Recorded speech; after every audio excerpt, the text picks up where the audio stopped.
You're listening to the ESO Network, your station for all things geek. Hey, this is Mike. A few months back, I was given the assignment of creating a new promo for the Earth Station 1 podcast. I figured I had a ton of time, but I kind of got distracted. Go figure. And we realized we had somehow missed our deadline. So here I am late at night trying to figure out something creative to get you to listen to our show. I guess I could just use my announcer voice. Listen to the Earth Station 1 podcast. For almost 9 years, we've been bringing your inner geek out to play. We're a founding member of the ESO Network, and you can find us up on most media players like iTunes, Stitcher Radio, or wherever fine podcasts are found. I think that might work.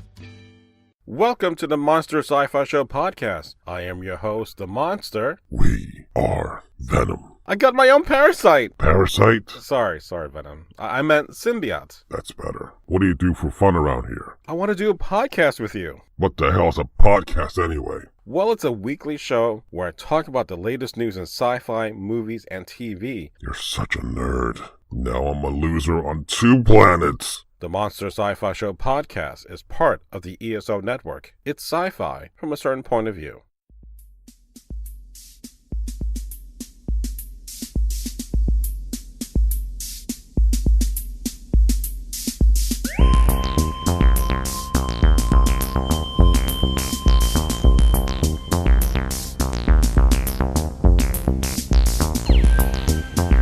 So we're going to be using the new soundtrack for this one? We have a new soundtrack for this, and may or may not have other audio cues included. You want to add voices. Well, that's the other thing. I would love to see if we have one of those moments that I'm like, we'll throw in one of our funny interactions and put that in the beginning. Just as, I don't know if it would be funny or not. It's a big bird. It's not a big fucking bird. It's a vulture. Gene. That was a Michael big bird. Keaton. Michael Keaton's really... Birdman! See? That's the cue right there. We'll put that into the movie. Into the Wait, beginning. no, I'm out here. No, oh, okay, just... All right. So, we're ready?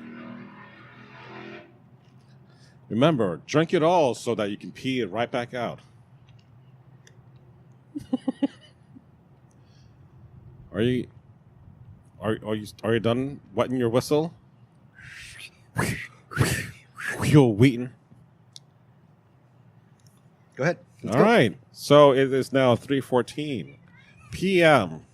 of Friday, January 11th. This is our first podcast of 2019. We're in the middle of a park. Middle Park. Looking back at 2018. So, if you don't know this by now, you're listening to the Monster Sci-Fi Show Podcast. I'm your host, the Monster, back finally after months in the void. Now joined with... Hey, it's me, Mr. Gene. How are you doing today? I'm doing great, Gene. It's good to know. And knowing is half the battle. Wow. All right. So, we haven't done this in quite some time. And even though we talk with each other on the phone quite often, it feels like we're still doing a podcast, but we're just not recording it. It still feels like we need to still do this. And we've gone through some crap in our lives that, stuff happens, gets in the way, and then, of course, then the holidays show up, and I'm like, forget it. There's no way I can do anything productive or fun like doing a podcast, at least nothing of my own podcast. I still do some at the library, but I just can't do our podcast on a weekly basis that I used to do and deal with the holidays and deal with the other personal crap. So it's just a lot of stuff to manage. Yes, but like we're doing this today, life finds a way, Monty. It did find a way. January 11th at 3:16 p.m. So we haven't done a park or we haven't done an outdoor podcast together since we did Wonder Woman, back when we saw the trash panda. Just walking around looking for pizza. So it turned out to be perfect because we found a gazebo that had a power outlet that I can plug in my sounding board and my You've microphone. got power. Yeah, I got that's power. great. That's great. Because otherwise I was going to use my phone, and I'm like, oh, I can still manage, but then I couldn't see my notes that are on Google Docs, and I can't get the Wi-Fi signal from. So I wasn't sure how I was going to do this, but it worked out fine. It worked out better than I expected. Cool. We haven't done the podcast yet. We're just Right, exactly. see how this It goes. can all go downhill from here. We haven't started. There are younglings running around in the background. Yeah, that's the other thing. So if you hear that in the background, there are kids there. I guess they're doing some kind of party that I guess they're doing some kind of Fortnite dance as well. Third-party authorization. They're fine. Yeah. But I'm like, shouldn't they still be in school? But I guess they're getting out. But in any case, I've worked on this list for the movies that... Did you check it twice? No.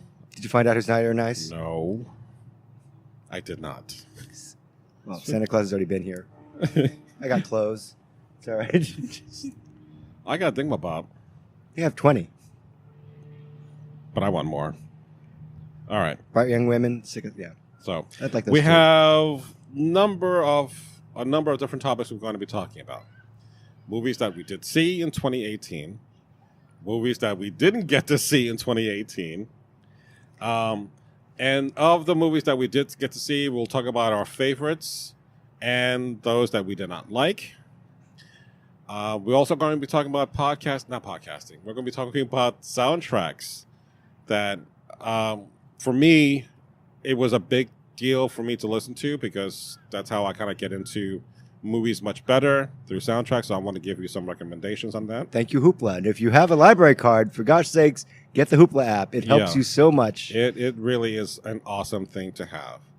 And then lastly, we'll talk about stuff that we were looking forward to in 2019. Of course, that is to be determined as far as the dates because everything is always changing. So Think about the future. go back to the future, Gene. And then, of course, Do I have a future? we all have a future. It's Whenever you make it. Right. So make it a good one. but it's one of those situations for us that, you know, we may have a topic and then we'll go off that topic. So this will be a hot topic. Boom. And then we'll come back to the Or a original box topic. lunch, you know. Or box lunch. Yeah, I'm sorry. Okay. We don't have sponsorship for these things. We No. just say them Oh, randomly. speaking of which, I've been wanting to do a sponsorship. And I'm like... We've got the ESO network. Well, no. I meant like a sponsor for the show. Like, I'm going to do a plug for a show, right? Can it be underoos? The underwear that's fun to wear? They don't make those anymore, Gene. I know, but for a while they Not did. in your size. I Let's know. specify. Too tight. So tight. You have gnats, don't you? Not anymore. So the thing is, if we had a sponsor, If we were a rich man. yeah, okay, go ahead. squirrel, because we're in the park. Yes. All right. So if you follow me on Instagram, you'll notice that one of my New Year's resolutions is to start and do more cooking this year. So I got HelloFresh. Now, this is an unpaid sponsor. Let's see how well this goes over. So you've been doing this for 2 days. 2 Tell me days. what's been going on with this. So if you enter my promo code, I don't know what the promo code would be. Again, this is... Check the links down below. Jesus. Remember to hit the bell for the next icon, for my next indication for podcast. But, yeah, that's a lazy bicycle. I know. You can't even pedal. You just ride around. Anyway, see, we're getting sidetracked. Squirrel. So, I subscribed to HelloFresh. And with the initial... Hasn't made you sick yet. No, it hasn't made me sick, and that's the kind of good thing. You don't want to buy a box that makes you fill the box of shit that you just ate. But you want to make sure is that you have something that's really interesting and good to have. Because every time that I try to cook at home, it's like the usual stuff, you know, the bland chicken and rice-a-roni and corn, which somehow stays whole. But You were going for that. But That's a corny joke. Let's keep going. Corny. Yeah. But the thing is, every once in a while, you're like, well, why can't the food that I get from outside taste as good as I do it inside? It doesn't, because I suck at cooking. Or at least the stuff that I make is very blah. So with the menus that or the options that I picked, the 3 options that I picked, I had. Don't worry, Gene. No one's listening to the podcast. Time is irrelevant at this point because if they made it this far, they're not going to be looking at their watch. It's time and relative dimensions in space, Monty. Not with this promo. Keep going. So I picked the 3 meals that I had in mind on the menu, and I have it delivered, and I did the first 2 already. She's going fast, but going nowhere. It's going nowhere fast. No. Song from Streets of Fire. Yeah, there you go. So it was really good, and I really was happy with the way the food came out already there. All you got to do is just kind of chop it, prepare it, cook it. It's foolproof. It's foolproof. I can't say fool. See, I'm already screwing up. Foolproof. Proof! You're fixing in editing. We'll do it in editing. We'll do it live. We'll do it live. So if I was going to get a sponsor, I would say, hey, I already posted a couple of pictures of the meals that I made for you, HelloFresh. So in return, I expect you to sponsor this by, I don't know, giving me more free meals. Yeah, how did that work out with you and More Rosanna? podcasts What's for her name food. for the Nerdy Nummies? She never answered you. We will never speak of the Nerdy Nummies. Ever. Show the pictures. I'd love to see your foods. I'd love to see how you do things. And yeah, you did that. She never responded. That's why I don't watch her anymore. She broke my heart. She is dead to me. You're not watching anymore. Now you're just stalking. Okay. No, that's not legal in this state, is Celery it? stalking? I think that's okay. I don't know. What are you talking about? Nothing. Honey? But in any case, I'd like, okay, I'm doing this of my own free will. And I'm saying that I actually like eating HelloFresh.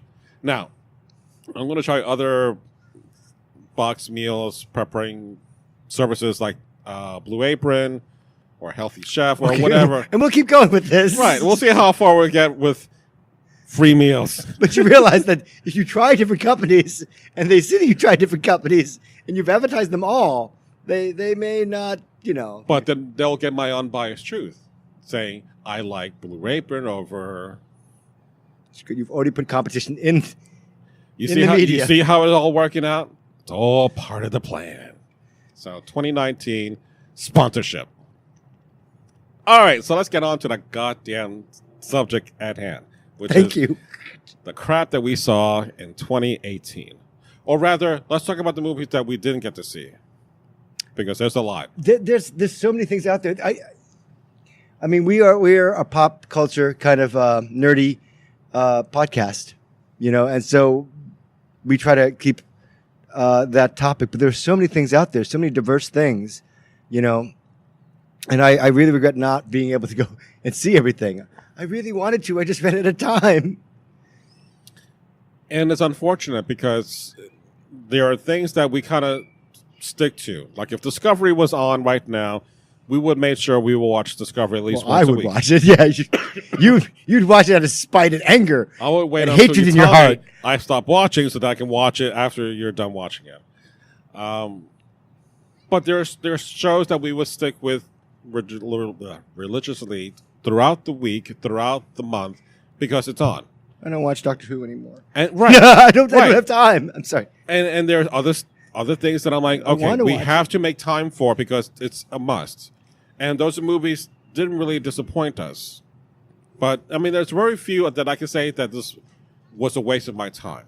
But there were just some that you just could not fit it in. But there's so much out there. The thing is, we're doing primarily movies here, but we've also introduced the category of streaming services and Netflix because there's so much programming out there. Yeah. It's not just movies now because there's so many things competing for your time to watch and your attention. And there's so much good stuff out there. So it's been an interesting year, and the format of things is changing. I mean, I cannot tell you how many movies I wanted to see, and then 3 months later, it's out on DVD, and it's March or April. I'm like, well, great. Right. Perfect. And in the time that I didn't do podcasts, I was doing a lot of catching up with movies on DVDs because we just didn't have enough time to do that during the summer. But I also would like to discuss the idea that so many changes. The movie theaters are trying to compete. Mm-hmm. The nice luxury seating they have now. Reclining seats is great. Right. And the assigned seating, so you know no one's going to be in your seat. Right. And the A-list thing, you can, for $19.99, you can give AMC some money and see 3 movies a week. Right. That is amazing. And that's exactly what I thought. I think we need to do that because now that my shift or my schedule has changed to Fridays, which you should be hearing this podcast on a regular basis from this point on, unless that gets changed. But if we see those movies on a Friday, first thing in the morning, perfect. We can talk about that and be more timely in our reviews. And be angry, potentially. But it would just be more, if we make it a habit of every Friday or every other Friday, there's a big blockbuster coming out, at least we can just stay on topic and kind of have things ready for that weekend or the next day. That's our problem, because if we have to schedule that time and something happens, we may not get back to being able to watch it together. And I get to see something that you didn't see and vice versa, or we watch it on DVD or, months down the road. Yeah, but we also have a divergence of interest. Like, for instance, I really like family-friendly and children's films, but I don't like horror movies. No, you don't. And if you do, you watch it during the daytime. Oh, sorry, spoilers. I could. Daytime, lights on, stuffed animal. TV. Yeah. So let's go for some movies that we did not get to see.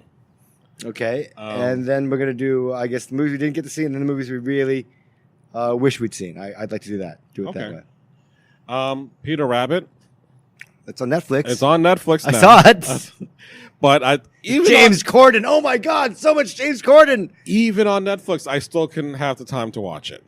Although there are some other things that came out that but you made time for that. Not Peter Rabbit. It's Peter freaking Rabbit. It's got Admiral Hux in it. Admiral Hux is a good guy. But there was a backlash because they were making, I guess, some kind of nut allergy joke.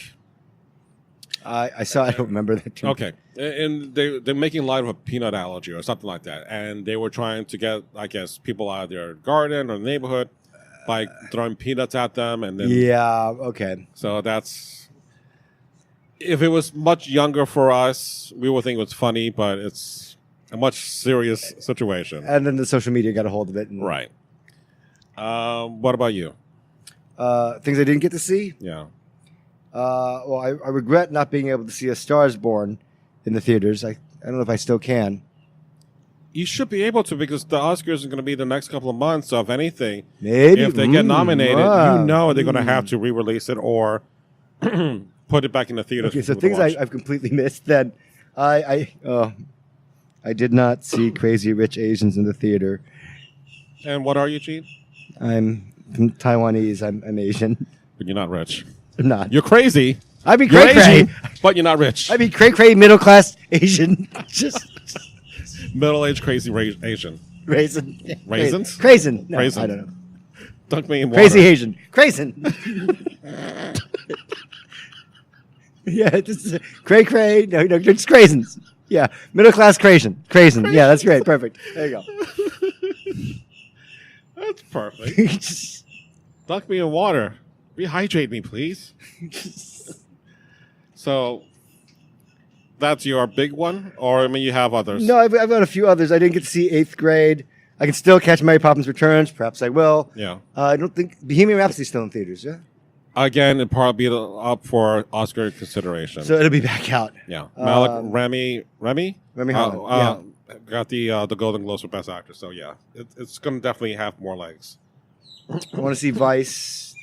And Quiet Place is already got on DVD. I didn't see that. So. Yeah. Suspense, horror, scary. One that I want to see, and I have both the graphic novel and a DVD sitting on my desk, and is also on Netflix, is not Netflix, on Hulu, I Killed Giants. Well, they're giants in the sky. No, they're big. Yeah, sorry. No, Gene. But it has Zoe Saldana in there. So I heard really good things about this, and I wanted to see this for the longest time, and yet still don't have it on my playlist. So we'll strap you to a chair sometime in the near future. Basically. With toothpicks in your eyes, and we'll do the whole Clockwork Orange thing. You'll be fine. Didn't get to see Rampage. even though I love playing the game. I have it on my GameCube, which It's got The Rock in it. He's overexposed. I didn't see Skyscraper either, and I love The Rock, but I'm like, no, I don't. No. There's no way you made that jump. I'm sorry. Just, not with that leg. no. They showed the graphics on like, nope. Nope. He's always going to be hitting that window. Jurassic World Fallen Kingdom didn't really have any desire I didn't want to see that. Right. Even when it's on DVD, I'm like, no, I can wait. I'll wait till it goes to the library, and then I'll Not get even it. then. I'm not making the effort. But the things that I would want to see is Bohemian Rhapsody, Fantastic Beasts. Black Klansman. Didn't get to see that either. That definitely. I'm a big Spike Lee fan. That definitely would have been on my list. Creed 2. I've seen the first one. I think the whole idea with the trailer with Drago there and the son of Drago going against the son of Apollo Creed. The son of Drago. Yeah, exactly. I think it's kind of interesting, but, is this maybe just too much? Because, Michael B. Jordan was Killmonger in Black Panther, and Teresa Thompson was Valkyrie in Thor Ragnarok. So maybe it was just, I don't know, the timing, or it was just like, I don't know why it didn't hit as well as it did. Ralph Breaks the Internet, which you did see. I did see that. That was okay. Yeah. But it's something that's weird to me. I mean, this year I was like Disney films. I watched The Incredibles 2 on DVD. Yeah. I was completely ready to watch Ralph Breaks the Internet on DVD. And if I hadn't, I tried to go to the theater and see Into the Spider-Verse, but it was sold out. So I was like, all right, let's see this. And it was fine. But it's weird for me. Disney they're kind of losing their phenomena with me. I don't really have to see it in the theater anymore. Right. And considering they're going to have their Disney Plus streaming service, very soon. And maybe not as a pressing need to see that stuff immediately when, how you should say, well, this movie is coming out of the vault for a limited time only, and then we're going to throw it back in forever. Now you have access to it 24/7. Yeah, but that's going to be weird too, because I don't think I'm going to subscribe to Disney services when it initially comes out unless they have more new content. Which is that's the thing. Which is the problem with Discovery. It's like, yeah, come watch this flagship show that we only have a few episodes of that's going to putter out in a few. On CBS, which is what you're predicting is that it will not. Yeah, there will not be a season 3. I would be shocked if there was a season 3. Very happy, but the merchandise isn't selling. It's just what merchandise? Exactly. Not enough retailers decided to buy it, so there's no merchandise for it. It's just gonna. Once Upon a Deadpool, the remake, or not remake, the re-editing of Deadpool 2. I want to see it. It didn't really seem like it hits because the joke went on too long. I thought that was a brilliant idea for it to come out for 12 days during the holidays. Money going to charity, PG-13, 20 minutes of new stuff. But and I was excited to see it. But then when it came out, I saw the reviews and they were like, it's weird. Yeah. The cuts are strange. It doesn't quite flow well. And you watch and it's okay, but it's like watching a TV movie. I was like, oh, my enthusiasm is draining for this movie. What a great idea. The idea of it supporting charity and holidays, but it just, right. I never got to it. And for Deadpool to play in the bigger sense with the regular Marvel characters to be a PG-13 movie. That was the idea. Yeah. So we'll see if that comes to fruition. Yeah, it smells like smoke, like it's a barbecue here. Yeah, I'm smelling that too. But hey, am I on fire? It smells like I am. Is that another hot topic? No, that's not funny. Okay, sorry. Why is my butt warm? That's for a whole different reason. No, that's terrible. Mortal Engine. I had no interest in that. They really try to push that from the makers of these great films. Right. But no, they're and Peter Jackson producing it. They're not. Really? You want to push it? Considering the Hobbit movies? Oh, that third one. That was a good nap. Get a good nap out of that one. And Mary Poppins Returns, y'all. You can still see that. Still in theaters.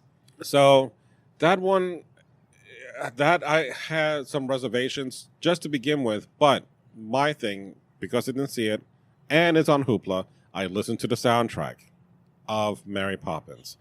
My thing is that if I'm going to get into watching this movie, that soundtrack has to be the main source of enjoyment. It has some elements. It sounds kind of like the original, but I would agree with that, except the thing is, for me, you need the context of the movie. Right. I, too, try to listen to it on Hoopla, and I had trouble getting through it because they didn't have the context. But it may be like those things where you watch something and you hear the song and it's not quite catching you, but then you see the music video and then it all floats together. Right. You know, I think that may be one of the things that you need to do for it. And again, it's still in the theaters. It's got legs. I mean, Aquaman's running, but it's still got legs, so it'll be fine. Although it gets to be kind of annoying when you hear Mary Poppins every goddamn time you hear that trailer. I'm like, stop it. You try to avoid trailers, don't you? I do, but you can't help to not hear that Mary Shut the fuck Cockney. up. What do you want? It's proper for the period and the environment. Which is on the set other locations. thing. Yeah, I know. It's not like Mary Poppins present day, which would have been like, yo, No, but the bank's children be who dead the by hell does then. Mary Poppins bitch think she is? Pop, pop. That's not going to work, Don't Time you- Lord. That's what I would like to You're see. you're in London. They don't think they have guns there. The police officers don't have guns. What are you talking about? They have crumpets And tea. and tea, and they'll throw that at you. And sonic screwdrivers. Different things.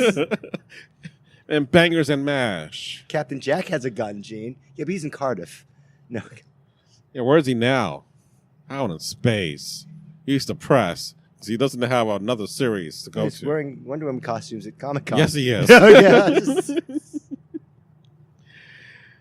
So there are a couple other things. Again, this is on Netflix, and there are a couple movies that I want to see, did not get to see. Mute is one of them. So what is a mute? No, okay. What the hell is a mute? I can't tell you about it because it's a mute. Christmas Chronicles with Kurt Russell. I saw that. How was that? Wasn't bad. Yeah. Good holiday entertainment. Not like Christmas. Christmas the movie. I don't know that one.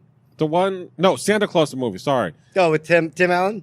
No. That's the Santa Claus. No, the one I'm thinking about is, I think John Lithgow was in this. Dudley Moore's in this. It was produced by Eli Salkin, who does Superman. Santa Claus the movie. Right. Right. I got it. Yeah, back in the day, that was supposed to be the big 70-millimeter production. I am glad I never saw that. Okay, neither have I. But I just remember the big spectacle of it. But as far as a holiday movie, It's fine. it was fine. It's good. Okay. So, no. It's a no-brainer. You just sit there and watch it, eat the popcorn, Okay. spend time with your family, have some laughs, drink some eggnog, drink some more eggnog. There you go. What Happened to Monday is another movie I wanted to see. Orbiter 9, How It Ends, Tau, Spectral, Ballad of Buster Scruggs. That's supposed to be really good. Which is the Coen brothers. So even though we're talking about a lot of sci-fi and geeky and nerdy stuff, there are plenty of stuff that are not necessarily that genre. But because we like films and certain actors do the crossover, we can talk about them in this podcast. So if you're thinking about, what the guys are talking about, they're crossing the streams. No, it's done on purpose because there are times like the marvelous Mrs. Maisel. You have Tony Shalhoub, who was in Men in Black, Galaxy Quest. Monk. And so you have him in that series, and he's fantastic. Wings. And then you have Zachary Levi, who was joined the cast in the second season, who plays Shazam. So you can talk about these movies and these actors, vice versa, and still be part of that genre. And two, and we kind of will talk about this in a bit, I don't think we had a full top 10 list. It was difficult. It was really difficult to make one this year. Yeah, and for me, I filled in movies that were from Netflix that kind of fill in that void. And we talked about that. I'm like, you should do a separate list then and just do top 5. But I mean, I get it. Yeah. It's fun. I mean, it's stuff I didn't do that. I kept mine all in the cinema. But a lot of things this year for me in the cinema weren't impressive to me. They didn't wow me. So I really hope that when we get to the top 10, I can define and explain why. Because these things are important. Right. Let's do the movies that we did see. Okay. Okay. And we're not necessarily talking about what we liked or whatever. Just what did we see? We just want to list them. Yeah. You want to go first? Sure. I'm doing this in an order of the one it came out. So And then if you're listing this, then it's not in your top 10? Can I assume that? no, not necessarily the top 10. I'm just listing all the movies that I did see in the theaters. Okay. Okay, so I'm hoping I got everything in here. So within that list, I should have movies I did not like, and kind of the rest is like somewhat okay, and then some that get, yes, this is my top 10, but we'll go into that in a moment. So, please stand by. It's a nice little small movie. I did a podcast interview with the director of that back early last year. Of course, we have Black Panther, Annihilation, Isle of Dogs, Ready Player One, Avengers Infinity War, Deadpool 2, Solo, A Star Wars Story, The Incredibles 2, Ant-Man and the Wasp, Mission Impossible 6, Teen Titans Go to the Movies, The Predator, Venom, The Meg, Crazy Rich Asians, Halloween, A Wrinkle in Time, Batman Ninja. I'm actually throwing in DVDs Wow. in there too. Suicide 2, Hell to Pay, Quiet Place, Red Sparrow, Tomb Raider, Pacific Rim Uprising, Aquaman, Overlord, and lastly, Spider-Man Into the Spider-Verse. So those are the movies that I did get to see / DVD / Netflix. Well, no, I'll do that separate. Yeah, But I don't. my top 10 is going to include some Netflix stuff in there too. So, It's fine. so I saw a lot of Disney films, The Incredibles, Ant-Man and the Wasp, Rock Breaks the Internet. I saw Peter Rabbit. I saw Hotel Transylvania 3. wow. Yeah. I mean, you just like purposely follow them, like the first two. Yeah, I've been. Well, my friend likes to watch it, so Okay. I watched it with her. I watched The House with the Clock in its walls. That was okay. It was scary. It was like, wow, this is PG. That's okay. It's PG, not PG-13, Gene. You can handle PG. I know, but I saw Tomb Raider. I saw I Feel Pretty. I saw Peter Rabbit. You didn't see that. Deadpool 2. I saw a few other things. Oh, I saw Upgrade. Yeah, you told me about Upgrade, and that wasn't that Netflix? No, it actually came out in the theaters. It came out in theaters. I think it's a Blumberg thing. Okay. All right. I saw Wrinkle in Time. I saw Pacific Rim Uprising. Yeah. Oh yeah, I saw that. I saw Christopher Robin. And did you cry? Maybe, yeah. And I saw Paddington 2. That was okay. I saw The Happy Time Murders, and I saw Smallfoot. Oh, I forgot to mention Happy Time Murders too. I just saw recently. So yes, that goes in that list. Interesting stuff. Yeah. You want to talk about which ones we did not like? Sure. And again, What's your number one? number one being the last. Well, the worst. So number 5. Oh, you go ahead. The least worst. I wouldn't even write them down. It's like, these were bad. I didn't like this. I mean, these movies I did not like. I don't really have a particular order as to which one is the worst one that I hated. Mm-hmm. But I will say it's a tie. A tie? A tie for the worst for 2018. All right. I'm going to say this now. I did not like The Incredibles 2. Okay. It was... Well, and it makes your worst top 5? It makes it worse because, 1, you waited too damn long for a sequel.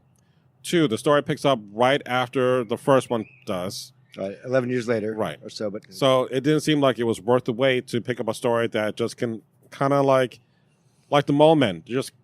That's it. if you're a 7-year-old or you're just catching up, you can watch both of them. You right weren't now. 7 back then watching the first one. Well, you're a newborn. Right. you're just... You're 0. Yeah. So in that gap time between the first and the second movie, there's been an explosion of superhero movies that are much, much better. And what we saw with Incredibles 2 was just like, had this movie come out much sooner, maybe a year or 2 after the first one, I would have been happy with this. I don't know, the tech didn't change that much. I don't know. I mean, I'm sure that they've gone leaps and bounds, but this is a Pixar movie. It's a computer-generated movie. It doesn't really matter. Right. I mean, it's not like the difference between Toy Story 1, which you watch now, you're like, wow, I like this, but the story holds together. Right. And in this case, I'll give Pixar this. It's one of the better sequels to the original property, in a sense that when you look at Monsters University. Monsters Universities, or you look at Cars 2. 2 or Cars 3. Well, Cars 3 makes up for the Slightly, second one. yeah, just so Cars it 2 redeems itself Ooh. slightly. So it does at least give you a better sequel, even if I didn't care to like it. So that's the only, right off the bat, I didn't care for this movie. Okay. Let's see here. Ant-Man and the Wasp. I did not care for. I wanted to, after the Avengers Infinity War. You needed a palate cleanser. Right. A comedic And- palate cleanser, but right. everything was in the trailer. Literally, you were it like, was in the trailer. Oh, that's not Right. not that impressive. So, and of course, if you haven't seen this, sorry, spoilers ahead of time. Ant-Man, We get it. sorry. But Ant-Man gets stuck in a quantum realm, and everyone on the outside, the Wasp and Michael Hank Douglas. Pym, Hank yeah, Pym. and Hank Pym's wife. Right. They So all everyone gets kind of snapped out.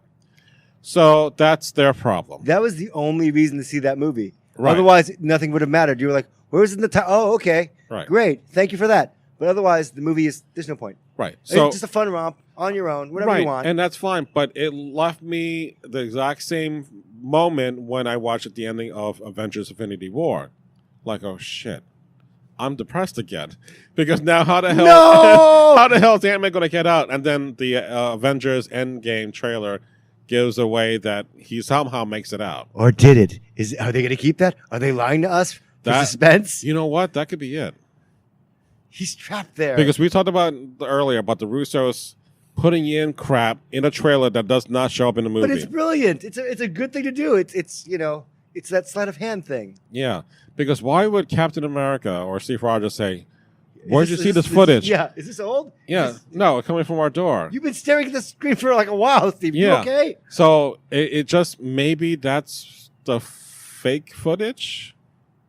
I don't know. In any case, Don't think about it too much. Right. You'll ruin the movie for yourself. so in any case, it didn't make me happy. Even with all of the sight gags, it just didn't work enough to make me happy. So it's one of those rare times I didn't even like it. A Marvel movie. I mean, it was just not even close. I really hated this. Better or worse than Thor: The Dark World? It's a Which step would you above. rather be strapped? If I'm going to with? watch the two, it's going to be Ant-Man and Wasp, not Thor: the Dark World. All right, so coming in number 3, but this is really number 2. Yes, Red Sparrow. but it's got naked. and Jennifer that's Lawrence in it. exactly what I wanted, but I could not get You really. just get that on the internet. Why are you watching the movie? I wanted to see the Black Widow movie that we thought we would get, and this is not even close to a Black Widow movie. No, and not even like the nudie stuff. I'm like, yeah, bring it. And I'm like, I like all that stuff, but I'm like, but that's like in the very beginning, and then I had to get through the rest of the movie, and I'm like, this movie blows. But Jennifer Lawrence, I think she's losing her crown. She's not that popular anymore. She's And- almost like Anne Hathaway. Like, you're kind of unpleasant. Could you Yeah, just... but Anne Hathaway has some acting chops. I think after watching her in The Passenger and then watching Red Sparrow, I'm like, I think Mother is also one I want to see. Darren Aronofsky, whatever the Yeah. guy's name, kind of was also like a weird thing that happened. So I'm not sure what the hell is going on as far as the movie choices she's picking. So if she's not in an X-Men movie or in the Hunger Games, then it's like it's nothing. Did you like her portrayal in the Hunger Games? I didn't think I she didn't was get to properly finish. cast. I didn't finish after the first. I mean, I've read the books, and I'm like, this is a great character. It's not Jennifer Lawrence. yeah, But the thing is, like, the problem is, like, can someone else carry 4 films? No, it should be Jennifer Lawrence. 'Cause that's star credit. Keeps people coming back. all right. So this is going to be my tie because this is like the 1 and 2. Oh, this is your tie. Squirrel. Squirrel. It's going to be Pacific Rim Uprising / A Wrinkle in Time. I could not agree with you more. Those Yeah. are my worst films as well. Because we've gone through trying to watch A Wrinkle in Time many times. Both Different mediums, just to get the story in. even just the DVD, I fell asleep several times watching this. I watched it on Netflix. Right. I didn't dignify it with the DVD. And then, that's all. like you said, we also started doing the graphic novels. And I'm I like, try to listen to it on books. Because the story just will not go into my head. right. And even though there's a mention of a Tesseract, and I'm like, Marvel? Tesseract? Loki's around somewhere? No. It's a science concept that doesn't go anywhere in this movie. And I think the whole idea is that if Chris Pine is supposed to be a scientist, not once did I believe that he was a scientist about anything other than him being an actor about a scientist. Screaming, pounding at a wall. Right. And I'm like, this is the worst movie. As well as hearing the name Charles Wallace over and over fucking again. I'm sick of that goddamn name, Charles Wallace. I don't know. I think this conceptually, this was a classic. That's the thing I don't understand. Yeah. How you could mess up a classic film. I mean, I don't know the classic film. I've tried many times to get it into my head, to understand it. But I can't get through it. I can't get past the first few chapters. Like Dune. But there's just... No, but Dune, for all its faults that you see in the movie, it is a very dense novel. And if you understand the fact that you have different houses like Lord of the Rings or a Game of Thrones, and you can follow that, as complicated as it can be, that's one thing. This is just, I think, three major characters right. That were weird entities. Okay, right. Oprah, right. Mandy, and Reese. And Reese. And then you have the three kids. So those traveling together. I think also, too, it's the presence of Oprah. the big giant Oprah over everything is what's killing me because she looks after us. And I'm like, but don't step on me. Sure, you like bread, but damn, how much bread are you going to be needing? You went there. You don't get a car. You don't get a car. Oh. It was very distracting. I mean, there were some sequences that looked really kind of cool, interesting, but in movie just went fucking nowhere. I think the acting is poor, too. Yeah. I'm sorry. I know you're kids, and hopefully you'll grow from this. Yeah, Charles Wallace. Little wooden there, but... Oh, my God. And then the other half, Pacific Uprising. All right.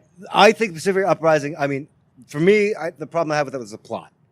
Otherwise, I think the effects were amazing. I mean, you're seeing Geigers out in the daytime, and it's beautiful. But the choices they made were really strange and really that is unfortunate.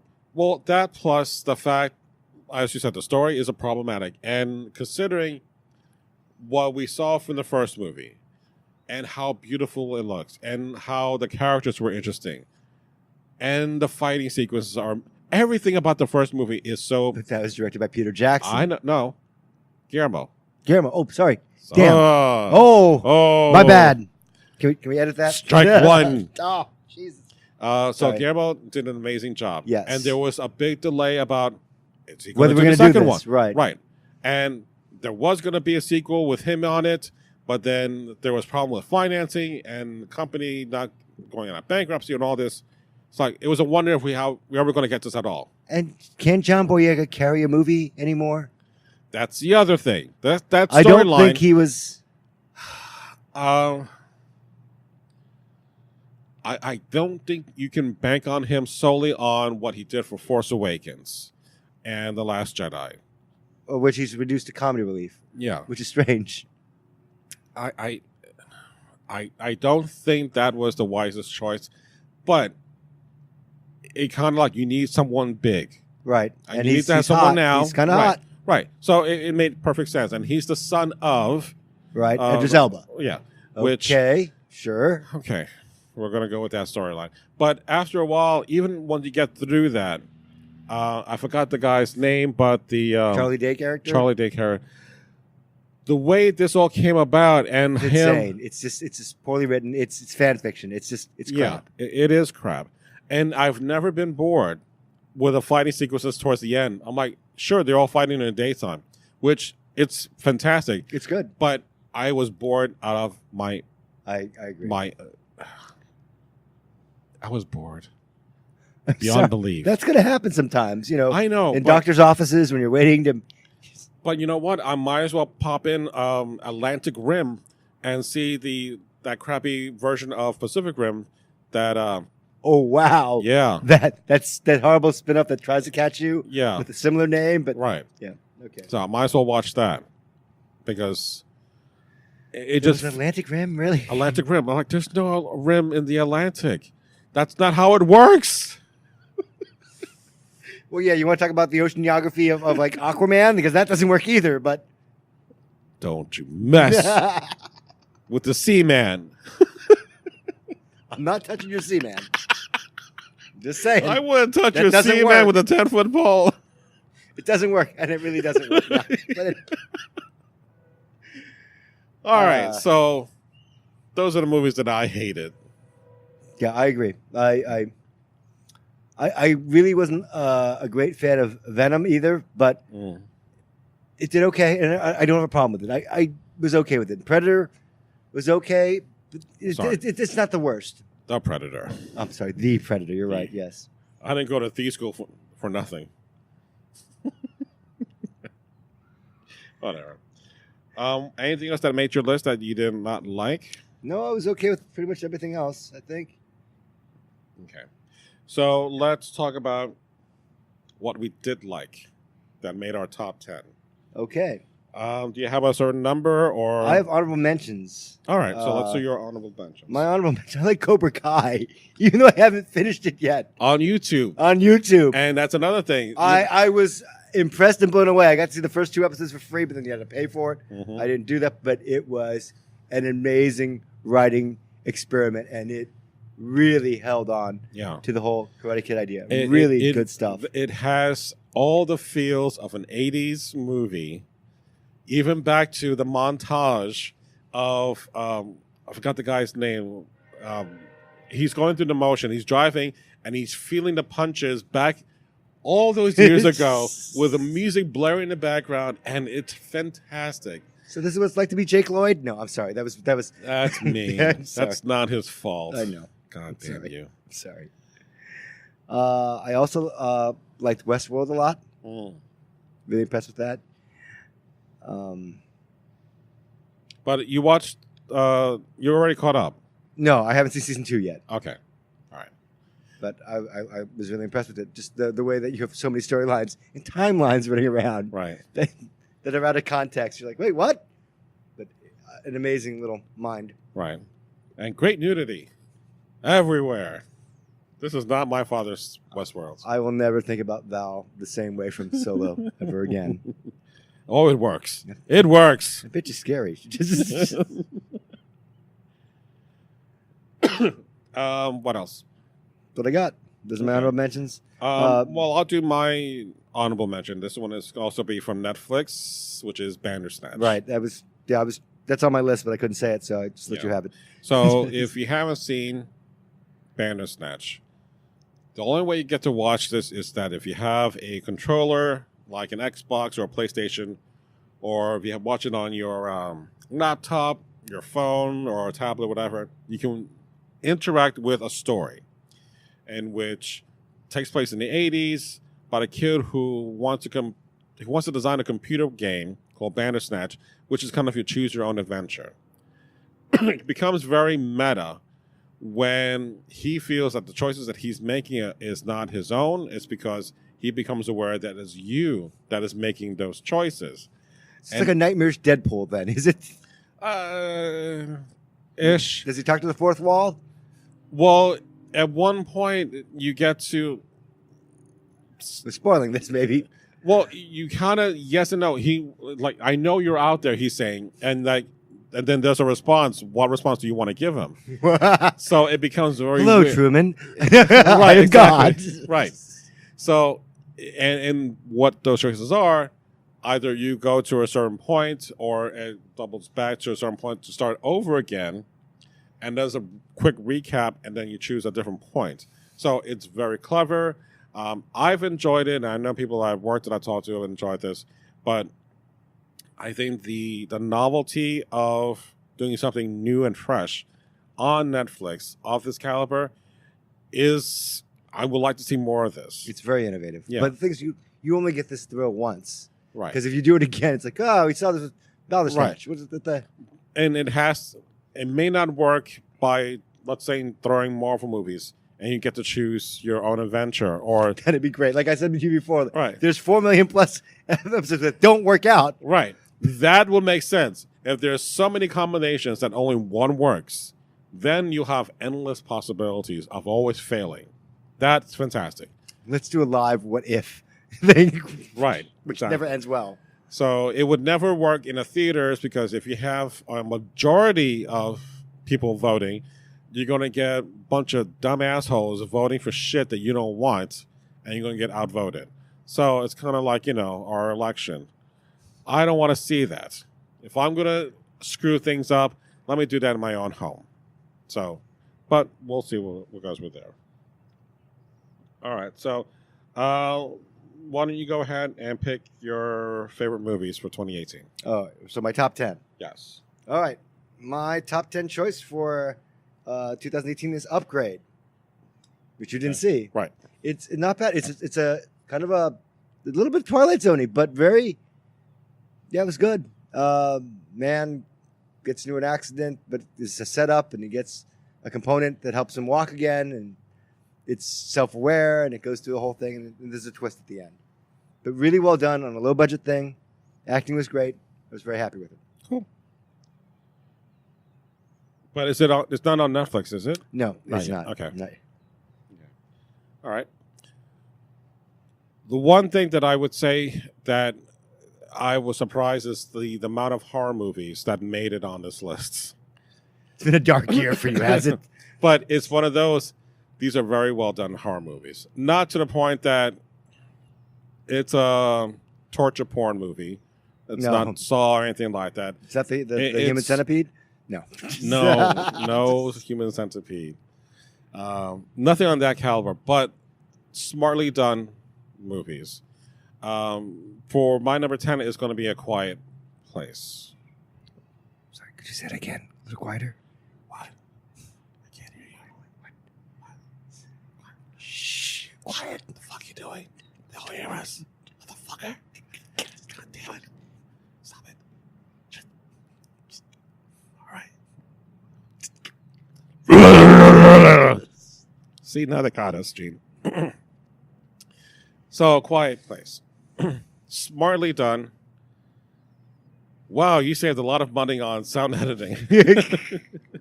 You didn't need to get a microphone at all. But Emily Blunt, John Krasinski, married life couple, play a couple that have 3 kids-ish. Seen it. Yeah, I haven't seen it. I'm not going to say anymore. But basically, Wow, there's you're actually not going to spoil this for me. there's an alien invasion, and this is like the aftermath. So the aliens can hear movement or hear sounds, and that's what gets them attracted. I got it. So they have to use sign language, and it turns out that one of their daughters, or the daughter they have left, is deaf. So it has like a device, and they learn sign language, and it's very clever about how they notify each other or things that they deal with day to day. And it's not really horror. I think it's suspense, isn't it? It's very much suspense. Okay. I mean, there's a creature, but you'll be fine, Gene. You can watch this. Trust me. I just make sure my bladder's empty and it's daytime, and I'll be fine. No, you can leave your bladder intact. It's your pants I would worry about on the other side. All right, moving on. Go ahead. Number 9. My number 9 is Love, Simon, which you didn't see. I'm pretty sure. With what's his face? Army Hammer. I don't. No. I'm so. thinking about another. It's a teen film. Oh, never It's a mind. teen coming of age film. Yes. The male lead in this finds out and just the subsequent that he's gay, Mhm. and coming out to his family, and it was critically acclaimed. So I watched it. It was okay. It was really good. It's a feel good movie, which Right. I like, but kind of a little bit John Hughesian, but dealing with Mhm. young teen topics, Right. and how difficult it can be to be a teen. Let alone one that happens to be gay. Yeah. Yeah. And it was good. I enjoyed that, and the friendships in there, the bonding, the way that you have good friends that like you believe in them and they love you and they trust you, but like, if you have a secret, you tell them like, no, you should go out with him. He likes you. When she likes him, and she's like, really? You think I should go out with him? Really? okay, and that power of friendship just. But then they find out what's going on. And he's like, yeah, you lied. Why did you do that? And that difficulty, but it's about communication, Right. and about friendship and about love of just people in general. So I really like that. Okay. Good.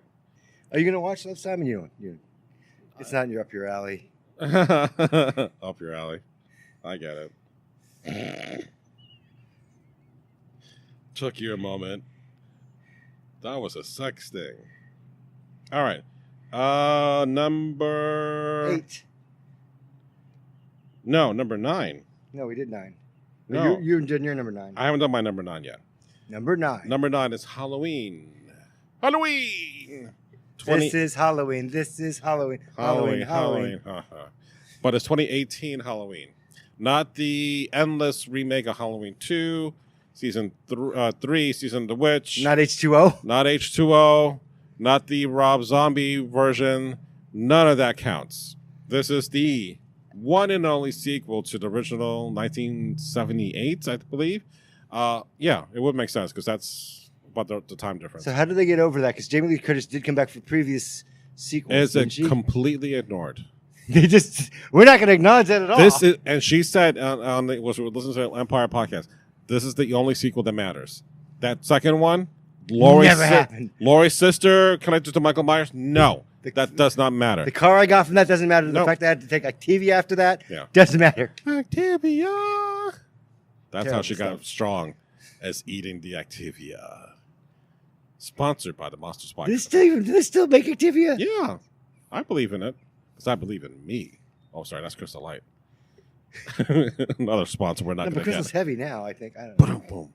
No, but it is a fucking amazing Halloween movie. Having seen the first one when I was a ripe old age of 10 or 11. No, I was 11. Look at those Shatner masks. You and your Shatner fetish. No, Really? even before, I didn't even know that was Shatner and the Michael Myers mask.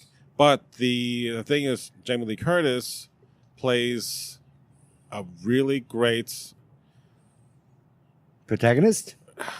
I want to say... Haunted woman? No, well, she is haunted, but she is no longer the victim. She has been preparing for this one day that Michael Myers is going to get released from jail, or the eventual meeting that he will come back and finish what he started. She had been preparing all this time. Like Sarah Connor? Kind of. Seriously, it's on that level, like Sarah Connor, Terminator 2. Yeah, but when that sh- Terminator 6 movie comes out, I'm not sure what's going to happen. That's a whole other Yeah. issue. I'm That's like, I don't know if that's going to fly. we but can okay. like put that off in the corner. Sure, you can do that, but Judgment Day kind of passed you. Look what happened. You're off the deep end. But honestly, Jamie Lee Curtis gives a fucking great performance, and the fact that she has a family, she has a daughter and a granddaughter, that kind of play into all this. Because she's a grilf. Gilf? Gelf? I forgot the acronym for that, but yes. MILF is... I know, and I know SMILF too. Single mothers. Okay, thank you. I'm like, what? If you just... Smurfs, I like to what? If Letterman comes over, just smile. Just take the F. He takes the E off his chest and just places the... Tougher than a rolling E.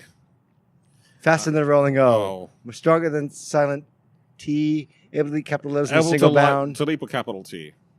Right. It's fantastic. Joan Rivers. Yay. Oh, sorry. Yeah. But it is fantastic. And I was so happy the way it turned out. And not that we're going to be touching on this, on the Me Too movement, but it really plays into that moment in which you get no longer to be that victim, that you will no longer be silent, and you get to be able to get back. And you win. And Did you you win? win. Did you win? Okay. And you win. Because if he doesn't win, it's not like... No, but it's really enjoyable. And because I was having a shitty day. So you had a bad day. I had a bad day. Wow. But I had a shitty day. And I'm like, fuck it. I'm leaving the house, putting everything aside. I want to see something violent. So through this movie, the bloodlust was satisfied.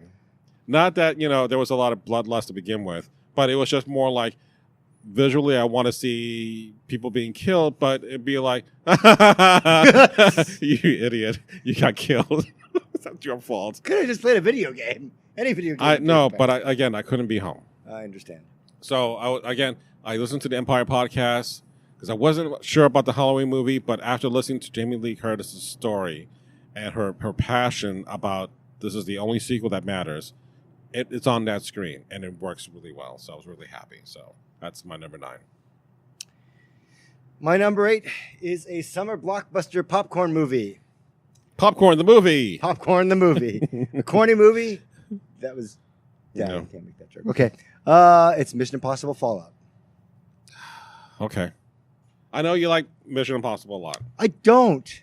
Well, It's okay, but it's a franchise that's been doing really well. Amazing stunts. It's like Bond. I know, but this is the one that really I think has done better than all the others too. Yeah. It's beautiful. It's cinematic. You're like, wow. He Tom broke, Cruise he learned how to broke his ankle. he learned how to fly a helicopter on his own. It's like, wow. Henry Cavill's there with the And mustache. Amazing. That ruined Justice League. And if you don't know that, go watch Justice League in the opening shot, When and they you'll started know. filming Justice League, it was ruined. It just sorry. Well, This is your story? It's the mustache that sealed the deal. Slap right on Justice League. But anyway, It's not the best movie, but it holds together well, and it moves forward with all these characters you're familiar with. You know what I mean? It is the lethal weapon of the current time, and it's okay. You know, Yeah. and it's enjoyable. And you bring back the old cast members. You bring back what's her Yeah. name? Ferguson, I think the love interest from the previous movie. It's fine, and it's just an entertaining film. So based on that and the technical merits, it makes my top 10. okay. My number 8, it's Craisins. Crazy Craisins. Rich Asians. That's crazy. This is delicious. This is amazing. I have I have to watch a this movie. passion for Constance Wu, who is on that show called Fresh Off the Boat, which I know very offensive. I can't watch that movie. I know. I can't. The show, it's just the name of it is offensive to me. I'm But sorry. she is so damn cute with her comedic timing. And you add Michelle Yeoh, who we watch on Star Trek Discovery. Seeing them together, I like a lot. And so many other things. And I And- understand there's a mahjong game in there that's Yeah. amazing that you're like, oh. I don't know how to play it, but okay. But it is just so outrageous at times watching this movie. And of course, Aquafina is in this too. I'm thinking, I'm like, it can't be right. It can't be Aquafina. Aquafina. She's a bottle waddle and a real person. You can drink Aquafina for free. She comes in a bottle. There's a message in the bottle. Whatever. There's many jokes with that. I'm not Seen gonna go. you so many times. All right, so nuts. I already did my number 8. Right? Yes. So number 7 for you. My number 7 is Solo, a Star Wars story. Yay, Solo. I know there's been hits on this movie. I know that a lot of people don't like it, but it's fine. I had no problems with it. It was entertaining enough to me. Is it because the bar was so low? No, I think it's because of the cups. No! Those are Dixies. Those are chicks. Boom. Yeah, I got a million of them, but I'm all out. So please don't hit me again with any more jokes. So it's 2 girls in 1 cup? No. We end the joke there. Yeah.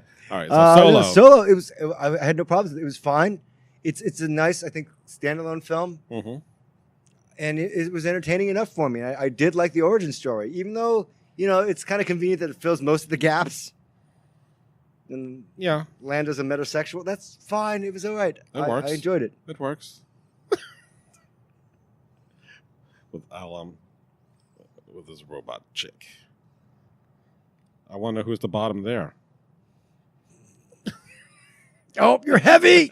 Get off me! Yeah, just I said AC, not DC. wow. All right, so my number. Oh, did you finish? Yeah, I'm Okay, my number 7. Teen Titans Go to the Movies. Haven't seen it. Not yet, because I don't need the DVDs. It's a very choice market, but it's Um, okay. Tell me why. Look, I like Teen Titans as a group in the comics. The Teen Titans animated series is nothing like that whatsoever. It was kind of like a disgrace to what I liked. They're making a parody. And then they kind of, Teen Titans Go, even more cutie, fun, farty stuff. Every once in a while, I watch, I laugh. I get it. Teen Titans Go to the movies.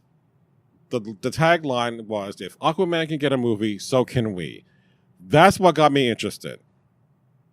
And when I went with my family, I laughed my ass off from beginning to end because there were so many fucking jokes in this movie that Is it like Airplane? And like they keep throwing jokes at it? It's everything. There's not a quiet moment in this movie. If they're not telling you a joke, they're singing. It's a non-stop explosion They of sing? fun. Oh my God. It is so much fun.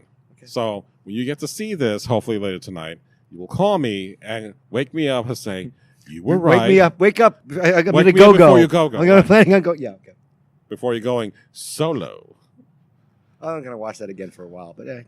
But I saw that recently also, and I like. And it's not bad. It's a good movie. It's fucking enjoyable, more so than The Last Jedi. Yes, and definitely so. It feels more like a Star Wars movie, a Star Wars story, than the actual Jedi movie. So that's terrible. So, but again, if you're a DC fan, you're getting rewarded because you are going to know shit. But you know things. That's the thing. If you know things. Right, but even then... You can drink and know things. It's fine. But even I was like, really? That's a character? No. Yeah, he knows nothing. Yeah. So, what's your number 6? Yeah, 6. My number 6 is Black Panther. Oh, so it went up 2 points from the last time we talked about all the other Marvel movies. Right, all the Marvel movies. 2018. Right, I know. We kind of joked about that if you listen to our previous podcast. I mean, for what it is, I mean, it is an outstanding film on its own. Yes. You know, you're setting up a completely different hero in a completely new part of the world. And fine, we saw him in Civil War, but here we're establishing his backstory, the traditions. And even though it wasn't like a traditional linear origin story either. No. Because we were kind of like, you are in that origin story after the events, but that was a little thrown off there. But I've never seen a villain like Killmonger. I was just like, oh my God, that's just, it's bullying, it's menacing. Mm-hmm. And how do you defeat a bully? Here's how you do it. But the thing is, his point of view, it's not wrong. No. It's really relatable. It's full of bitterness and anger, but it's completely understandable. Right. And I think that's one of the things that Marvel has been missing is a villain that has a point of view that you can almost agree with. Because then you get this whole different dimension of he's not this evil villain twerking his little mustache. He's not wrong. He's not completely wrong. Exactly. It's not how it works in the society that we want peacefully. It's very warmongery, but it works. Because if you know the storyline, is that, Wakanda turned itself, basically shut itself off from the rest of society. So while other Africans were being enslaved, they did nothing. And that's what makes this story even have more gravitas, because that situation, that is so hurtful that they had the technology, but they decided not to interfere and just closed themselves off from everything. And from that point on, you can understand that pain. And that's when that happened, I'm like, it really hit home hard. So yeah. All right. Number 6 is Solo, a Star Wars story. Sorry. Solo. Why you Crispo Grido? So it's, again, I think... I'm impressed that a Star Wars movie made our top 10. And both of our lists. Yeah, which was, the backlash of The Last Jedi, which... Such a terrible taste. It left such a terrible taste in my mouth. And that's the weird thing. I've watched Last Jedi a couple of times in the theaters. Because you can't believe it's so bad. No. It's so different. It's so different, and I'm like, okay, I can go with this. But then when I bought the DVD and I listened to the soundtrack separate, and I try to watch this movie again. I'm like, no, this is not good. I can't get into this at all. It's the whole. I think the whole problem of The Last Jedi was that you had the problems of all the questions being set up. Who's Rey's parents? Who the hell is Snoke? How the First Order became to be and all this stuff. And then, like, it just dismisses everything right off the bat. Right, but I don't blame Rian Johnson for that mistake. Yeah, I mean, he wrote, you wanted something different? Yeah. Here's something different. And I was given no notes. And I'm a capable writer. Well, JJ tried to give him some to, like, we're planning to do something like this. But we weren't sure he was going to come back. Right. You know, and now it's like, please save us, JJ, from this. Yeah. But even I'm not sure he can do that. He's an amazing director, but he leaves the projects halfway through, just like he left this. Yes. You know? But that was intended to be a certain way. But I think the problem is that I think that Kathleen Kennedy miscalculated the fan base and the love for this franchise. It's a beloved franchise. Yeah. You can't mess with that. You can change the course slightly, but you've got to answer the questions that we've been obsessing over, which is so weird. Mm-hmm. It's okay. You're gonna love this. It's kind of like the miscalculation they made with Star Trek Into Darkness. Wow. You know, which you hated. Which also has J.J. Abrams in it. Which I hate him because you fucking ignore sci-fi physics that have been established over years. Mm-hmm. You know, but you gave me a compelling story. I'll let that go. Mm-hmm. But sometimes you just can't let it go. You can't let go of your after your all these hatreds. years. We were talking about that. that. You still hate it. Yeah. I'm like, it's fine. But the thing is, I mean, that was an experiment. But you can't experiment at this level. It's too big. You know? I mean... That's the kind of crap you put on television for one episode over a course right, of a but season. you don't do a multi-million-dollar thing. Right, and then you the thing is, you have to have focus groups go out there. And like, how would this offend you? Or were you going to be okay with it? Because the 2009 Star Trek movie, although we're going off topic here for a second, was so original in that the idea, like, you know what? We won't touch your original universe. We're going to cut it at a point before any of this happens and change the timeline. So your universe is fine. That was great. Mm-hmm. Again, I think that Last Jedi is okay, but it's not epic enough to hold the movie franchise. It is a novel, a side novel, you know, a side story. It's not the epic movie that we need, that feeds us, that keeps our imagination growing. Right. You know, it's fan fiction. Right. This is the Avengers 2.0, not the last Captain America Civil War, which is the Avengers 2.5. Yeah, no, it's Age of Ultron. Right, exactly. No, it's like, no, this is not. No, I saw all your other movies. Now pay me. Here you go. This is terrible. What is this? Yeah. So it just. But Solo didn't get a fair shake. No, because of the backlash. Right. Right. Star Wars fans that I know that love the series were so angry at Last Jedi, they didn't go to see Solo. Right. And they missed out on watching a fantastic movie. I'm not going to spoil much in this way, but because there is so much Easter egg stuff, even to the very last moment, that I was just like, holy crap, did they do a great job in giving this universe even more breadth to kind of expand. If they wanted to do more stuff, I'm all in to see more about the Crimson, there's the Crimson Dawn, the criminal organization. Give me more of that crap. I'm all in. So, do you want to see what happens to Kira and Darth Maul, who was just thrown in because, like, Ron Howard was like, I don't know who to put in here. Could be anyone. And the kids are like, can you make it Darth Maul? He's like, sure. Yeah, let me check, make sure the timeline's okay. But I really don't. I can't believe, like, all right, here you go. Any sequels to this? No. We're just we messed up a lot. We have to freeze this whole thing up. But the only issue, and a lot of fans would say, this is not the Han that we meet down the road. We need to have something in between Solo and before A New Hope. The moment in which he becomes embittered.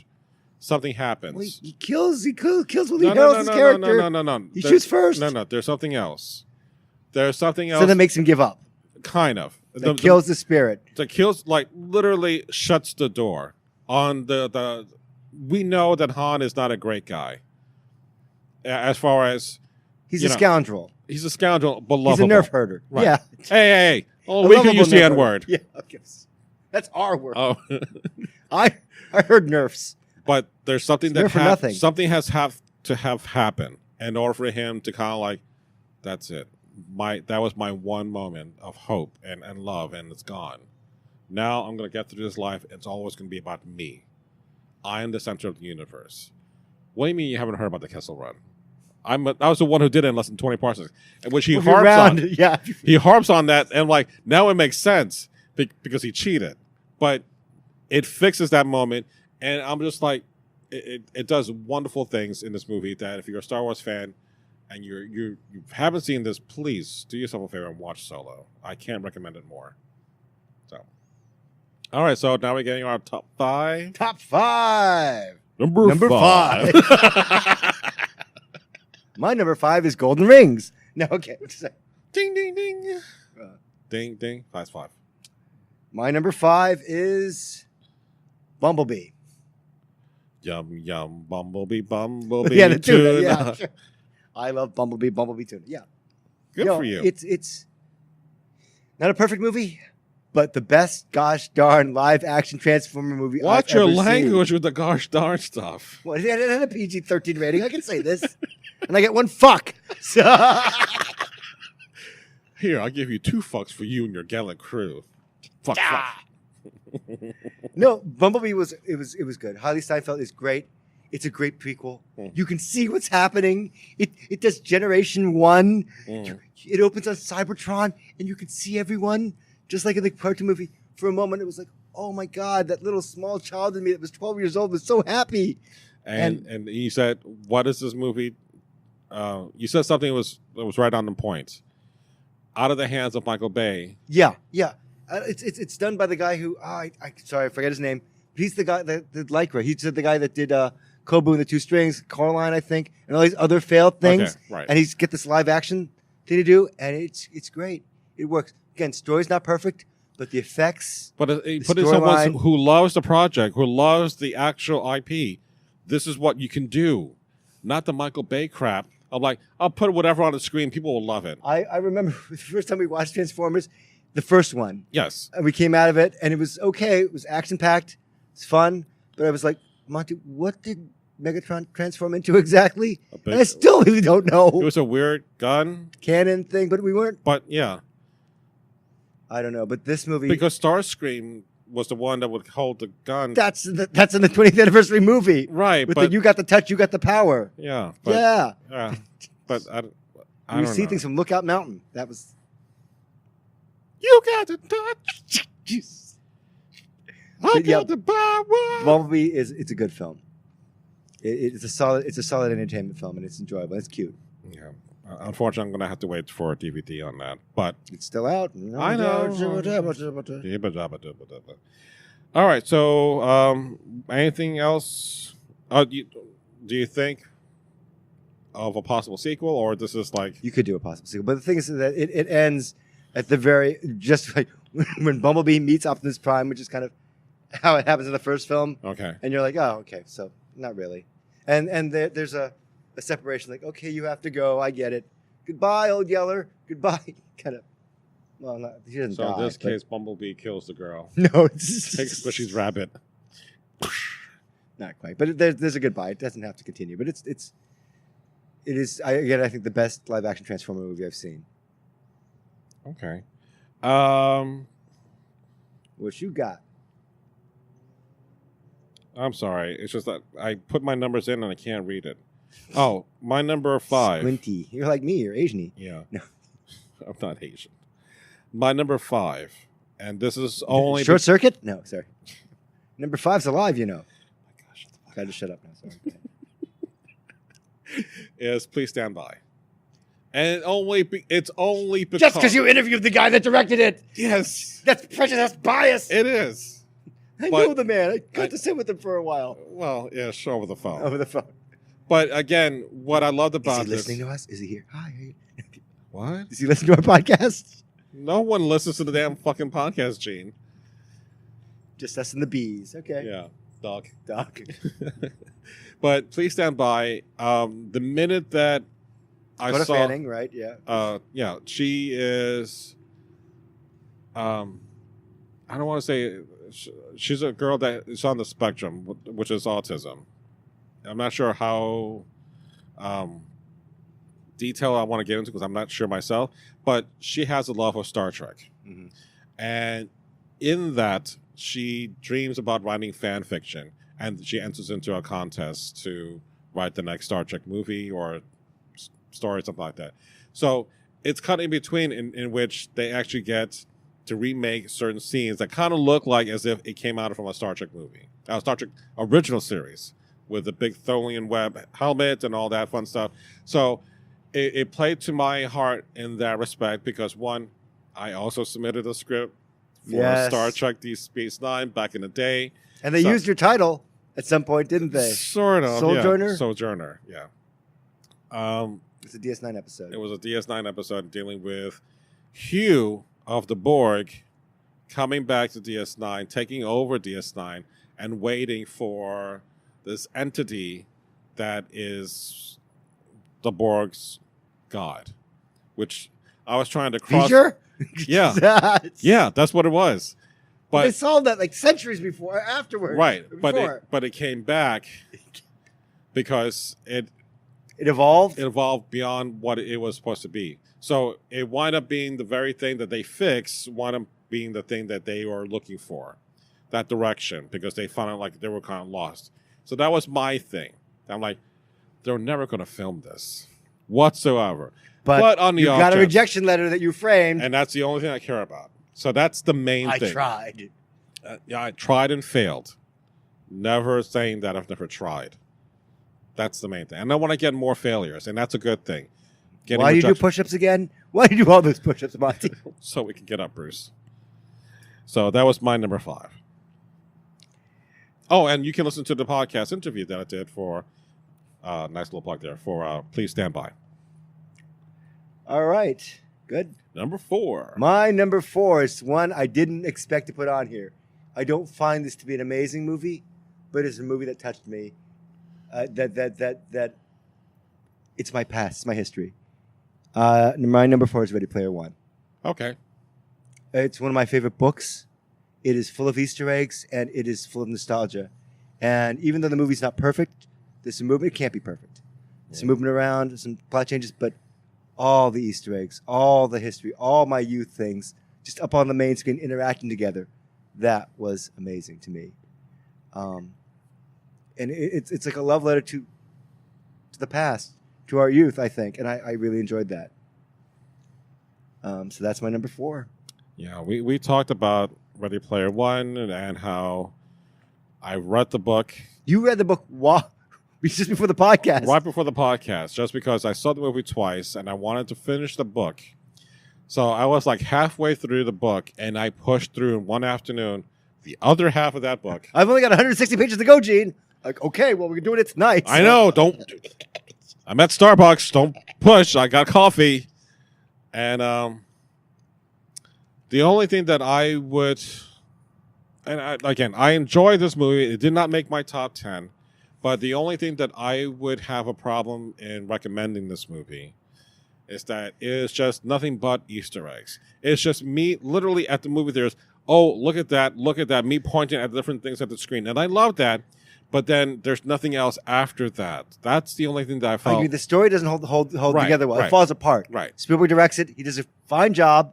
Again, half the Easter eggs he didn't know about. Right. Because the Ion people are like, we're going to do this. We got to throw this Right. shit in. Why is the robot in the sky doing that pose? That's Gundam. But just I know. so many things. Iron Giant, Yeah. the Nostromo, all these things just Mhm. randomly thrown together and just enjoyable to me because it makes me want to go back to the movies and see No, it again. I agree. The I other agree. movies. So it's weird. It feels strange, but it feels right also to me. That's on my list. Okay. I'm sorry. That was That's my number 4. number 4. Okay. My number 4 was the recent addition that did we see this? Yeah, we did see this Is it together. the Seaman movie? No. Sea Monkey movie. No, Spider-Man Into the Spider-Verse. We did see that together. Yes. Never thought that I would say I saw Spider-Man in a brand new way after all these years of watching Spider-Man movies, reading Spider-Man comics, watching Spider-Man animated series. This was completely fresh and inspiring for a next generation of comic book lovers, because if you've never read a comic book, it kind of captures a feeling that I've never felt before to watch an animated movie feel like more like a comic book. The stylizing of everything about this movie, little jokes that have big payoffs. Even, and again, spoilers, Kingpin's motivation to open up the damn verse. Which you kind of understood because if you watch the Daredevil show, you're Right. like, I get it. Right. And I'm like, it's legitimate, kind of like you have a certain point and you kind of sympathize and you understand that point. So I was all on board with this. And I was just like, the bigger message out of all this is that we can all be Spider people or Spider-Men. Right. That the suit would always fit you. Somewhere down the Great road. Stanley cameo. Oh my God, which was some brilliant stuff. Eyes teared up. Yeah, I got a little teary-eyed. Because it meant more now, the fact that he passed away just recently, and we've seen this almost one last time. But he'll be in other cameos, but this is the one that kind of counts after the fact. And I can't think of a better, kind of like a passing of the torch, so to speak. That's what it is. It's a great passing of the torch, and it's a great introduction to Miles Morales, who people don't know, but you've got familiar characters, and even new characters. Mm-hmm. It is, I think, a perfect movie to like pick up the books. Yeah. Read a little bit more. Just, expand a little bit. It's really good. And we kind of talked about this earlier about the whole, well, Peter Parker's always the white kid, the white guy.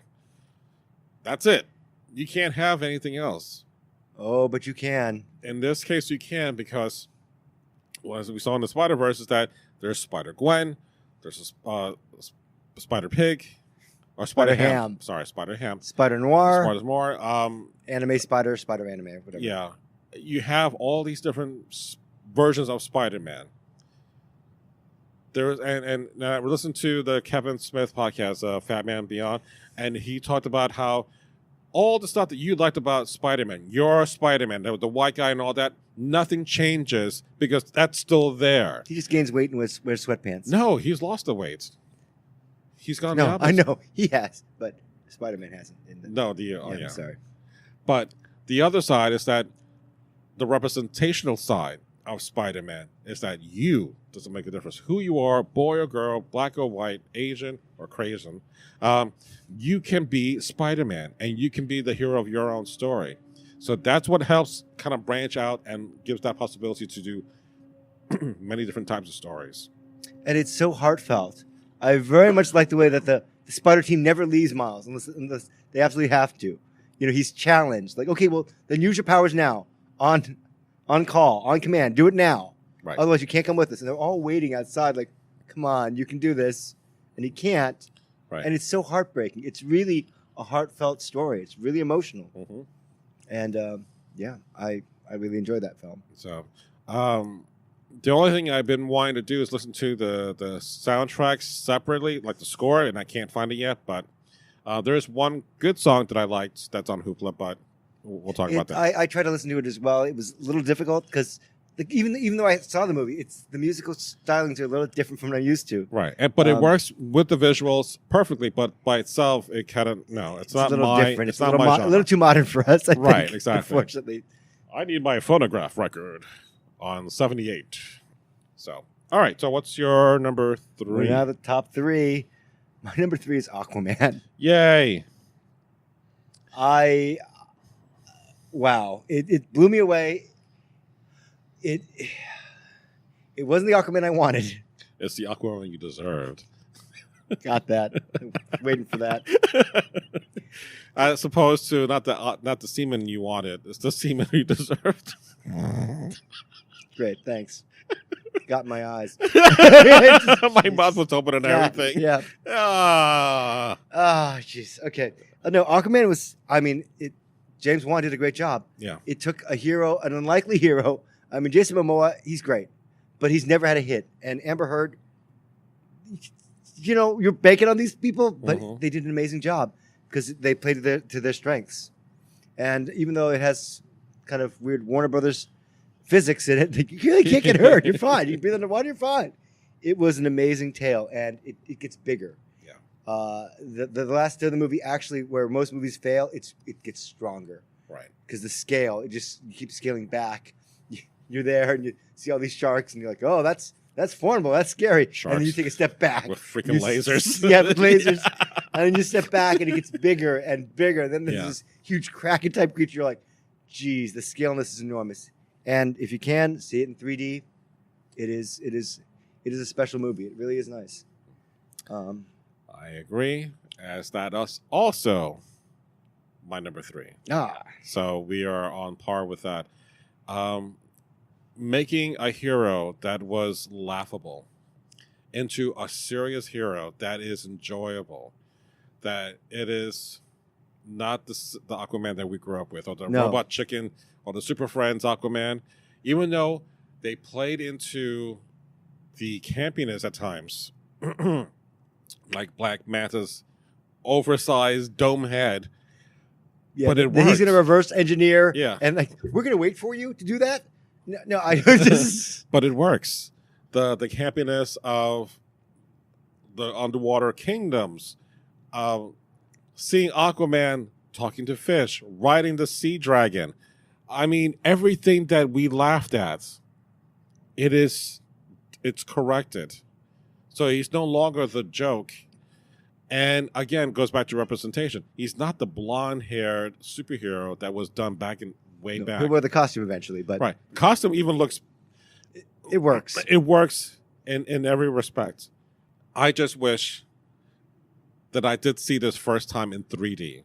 I mean, we got to see it in 3D, but I wish my first experience was as watching this in 3D, because this is the kind of like Avatar moment. Yeah, I agree. It's a world you've never seen before, right?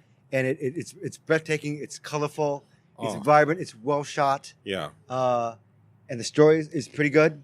It's not a great story. And the thing that's interesting to me about this movie is I have a problem sometimes when you have a shoddy story like with Venom, right? I couldn't follow that. I kept getting caught up in facts. Yeah. You know, like, no, that's not believable. Why is he doing that? That the logic there doesn't, but in Aquaman, that suspension of disbelief continues. Right. And it's all plausible. And you're like, okay, you're not going to think about like, wait a minute, you're hijacking a submarine? Why are you firing weapons inside a closed space? That's like shooting off guns in a spaceship. It's not a good idea. And why are you going to give your son a dagger and during the middle of a Right, heist? right, just Well, let's because take this 5 minutes to talk about this thing. Like, wait, what are you doing? There are people that are. they called him Manta. I'm like, But you swallow it. It's fine. It's just go with it. It's just a good time, and really enjoyable. yeah, there's. It's weird that we found his first introduction to the world through Justice League, and we side with him as this weird guy that talks to fish that somehow Bruce knows, but because of Lex Luthor and the little shot that we saw him flying out or swimming out, it didn't seem like this was going to be a great thing. But lo and behold, much like Wonder Woman, this became its own thing, and I think what took me aback was there was so much world building. Yes.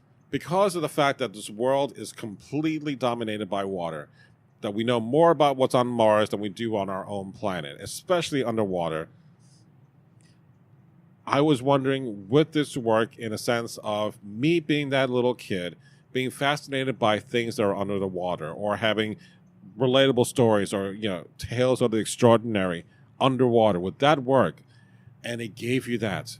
It gave you the 7 kingdoms, so to speak, and the trench creatures, to the brine, to the fishermen, to the desert. You have all these different worlds, and I'm just like, so now that we got this all established, the second one, hopefully, will be even easier to get through, and a lot more of a funner time to get through. So I'm excited that DC has at least now 2 big winners with Wonder Woman and Aquaman. And hopefully Shazam... Yeah, but I recently heard a podcaster say, like, it's not the DC EU anymore. It's the DCCU. It's the DC Cinematic Universe. It's because expanding it is difficult. It's not, I know. I mean, you're missing major portions of your universe, and it's not coming anytime soon. It's sad. So you got to piece it together. This is what you got. Right, and like Pay your dues. We mentioned that the writers of Avengers: Infinity War talked about the only way DC corrects this, focus on the lesser characters, like we did with Iron Man. Aquaman is the perfect example. Who would have ever thought that we'd be talking about an Aquaman movie that is actually good, and not the Entourage Aquaman that was made by James Cameron? That was, a joke. But I have to admit this, though. I mean, seeing this film, though, I mean, I kind of think Aquaman may be a little overpowered. I mean, he picks up a submarine. He can fall from the sky and not get hurt. He can do so many. He doesn't even need to breathe water. He's fine. He goes to the desert. They're walking around for quite some time. He's not even sweating. Right. What? Well, ish. Yeah, but not. Yeah, but just to extract it out of him. It's not. Right. No, I know. But I think what's also interesting is that it's not as if, I can't be out of water for 1 hour. God, I don't have that kind of weakness. And yeah, it kind of made it so that he is overpowered. I think that does happen in the trench, in the comic books where the trench things come from. But he gets dropped in the desert and that, and that's an homage. But But oh my God, that sequence of him going down with Mira and in using that 3D, torch in 3D, right? It's amazing. Holy shit! That one shot made it worth it more than anything else. Just seeing that one shot. And he's seeing the swarm kind of cover around him. Such perspective on that. Oh, my God. So I couldn't believe my eyes. But not that I would not put this as number one, but it was a damn good movie. A damn good time. But not necessarily my number one. So. Well, we still have 2 more to go. 2 more to go. So what's your number 2? My number 2 is it's the Avengers Infinity War. Okay, good. Because I've never seen anything like that before. And just the culmination of all this hard work with characters that I know, that I've grown to love, that I've come to enjoy, all coming together. I can't believe it. Blew my mind more than the Avengers movie, which was 4 heroes coming together. 4, you know what I mean? Right, it's like, exactly. Wow, now we've got so many other heroes together, and they're all working together, and no one gets neglected. Right. I mean, that masterful stroke of like no one just being left behind. Right. We all fit together. And we have, not necessarily equal treatment, but everyone does their part. Everyone has a part. Even Mantis. Even Mantis gets something to do. Yes. Wow, okay. We take ass and kick names. Like the sticker you got me, which I thank you for that. Not at all. It's good stuff. Yeah, I totally agree with that. I mean, this is an amazing time to be alive. And the thing that's interesting to me is it's only part 1, but I really hope part 2 doesn't disappoint. Because that scares me. I'm also worried about how Captain Marvel is going to show up and keep this fire going. Yeah. Like Agents of S.H.I.E.L.D. What's that doing? That's not... Yeah. They'll come back, but we won't be talking about that crap anymore. I'll be watching, but we won't be talking about that crap. You're still watching it. Why I'm still watching. I don't know what I'm still watching, but again... I don't know either. I don't like it anymore. There's better programming out there. Yes, there is, but I can't get rid of that crap. All right, so... Just flush, Monty. Did you get... Flush. Get some bucket and thirst, fill it with water. All right, what's your number 2, sir? My number 2 is Black Panther. Why? Because I'm not a racist. Not racist either. I'm a minority myself, for God's sake. You're crazy. Black Panther, I think, blew me away because, one, we have to have people that are going to be different from us be portrayed on the big screen. And because it's an all-black cast, we got to see something we have never seen before. Yes, diversity, effective diversity that works. Yeah. But not diversity to stand out, but to be the same, to show community. Right. And then, of course, Michael B. Jordan as Killmonger, bringing in that point of view that is just so on point that in this world, I almost believe he deserves to be the Black Panther and not T'Challa because of what has been wronged. And yes, he's it was too dominant. He's too strong. Burn it all. Like, wait, but what about what if you have a kid? Don't you want the... But it was just like, no, I got to fucking fix this. And I got to fix this now. So whether you agree with his tactics, you understand his motivations to get to that point, And just in general, I think it was just so brilliantly done so colorful. The world of Wakanda is amazing, and the soundtrack is, again, one of my favorites to listen to. So definitely, I can't talk enough about Black Panther, except it's about time that we had this. So this year more than ever, with Crazy Rich Asians, and we have Black Panther, you have, Spider-Man and Spider-Verse, Miles Morales. That's what has to happen and continue to happen, is more diversity. So, all right. All right. So our number one. My number one is it's Spider-Man Into the Spider-Verse. Wow. Okay. I liked it a lot. It was a film that changed things for me a little bit. It opened my eyes. It was magical. It was just an amazing combination of elements, storyline, plot, familiarity, but bringing it all together, And I don't know, it was just one of those films you don't get very often that really just, here's something different. Here's a new idea, but familiar, but the idea of growing and changing through it, I really enjoyed that a lot. So it made my number one. And I wonder if we should have seen it in 3D. It's not available in 3D. No, it's not? No. Wow. That's how it is. Then that's smart, because they can easily have converted that shit and made it worse. I don't know. I don't know. They can... No, but I'm saying, if it's not going to be something like an enhancement, Right. don't force it. Right. I agree. Don't do like the Clash of the Titans, the first one. Don't do that. We're going to delay that. Put it in 3D. No, don't do that. That's a cash grab move. Right. So, all right. Well, my number one is the Avengers Infinity War. There's not much left to say except that, the culmination of the 10 plus years watching all these Marvel heroes come together and to have that seed planted of Thanos coming into play finally. And literally kind of stealing the scene. Because when you look at Thanos and the CGI, the acting, motion it's capture, amazing, isn't it? Yes. It is brilliant. So realistic. You're like, wow. And Josh Brolin, you did a great job. It's the nuances too that you look at his face more so than Lady Proxima. Proxima Midnight. Right, Proxima Midnight. Sorry, thank you. Or Squidward.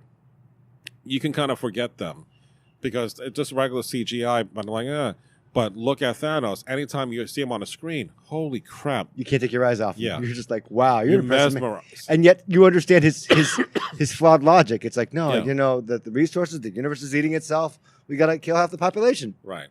And then, of course, the speculation will be, well, he did that, but he killed off 50% of everything, right? Animals too. Right. Right. Amoebas, ants, Right. all life forms. Right. So that's where, like, cells cells. and cells in the Susan cells, seashores, but the seashores. But how low does that go? And the reason why I say that, because if you look at Ant-Man and the Wasp, he's in the quantum realm. Mm-hmm. So he's still alive when the snap happened. So that means that you can effectively put people in the quantum realm to get away if the gauntlet comes back into play in that sense. I get what you're saying, and I understand the logic of what you're saying also, but he is also alive, and does it really matter how big you are? Because the thing is, like, I think he's in between cells, let's say. It's so microscopic. That's what I'm talking about. But then how far does the snap reach? Right. That's the question. Right. So if it's going to be at a certain level and he's below that level, then effectively you can hide the team in there in order to get out of that situation. So, again, we may not even think that moment that we see in the trailer, if that's even legit, that Ant-Man did get out. For all we know, he's still stuck in there. I don't know. I like your theory. I do. And we've discussed this previously, but I'm thinking now, I don't know. Because if you get so small that there's nothing smaller than you, and you're just floating up like in the amoeba fluids, or the I don't know. Because how far does life go? Right. And that's the thing. Because you're like the base levels of amino acids. That's not life. That's just... Because Thanos is thinking macro, where you need to think micro. That's all. All right. We'll see if you're right in a few months. I can't talk. We shall see if I can ever talk right. All right. Let's look at I can do soundtracks. So this is something that I wanted to kind of briefly talk about because one of the things that works for me watching movies is that you have a good soundtrack.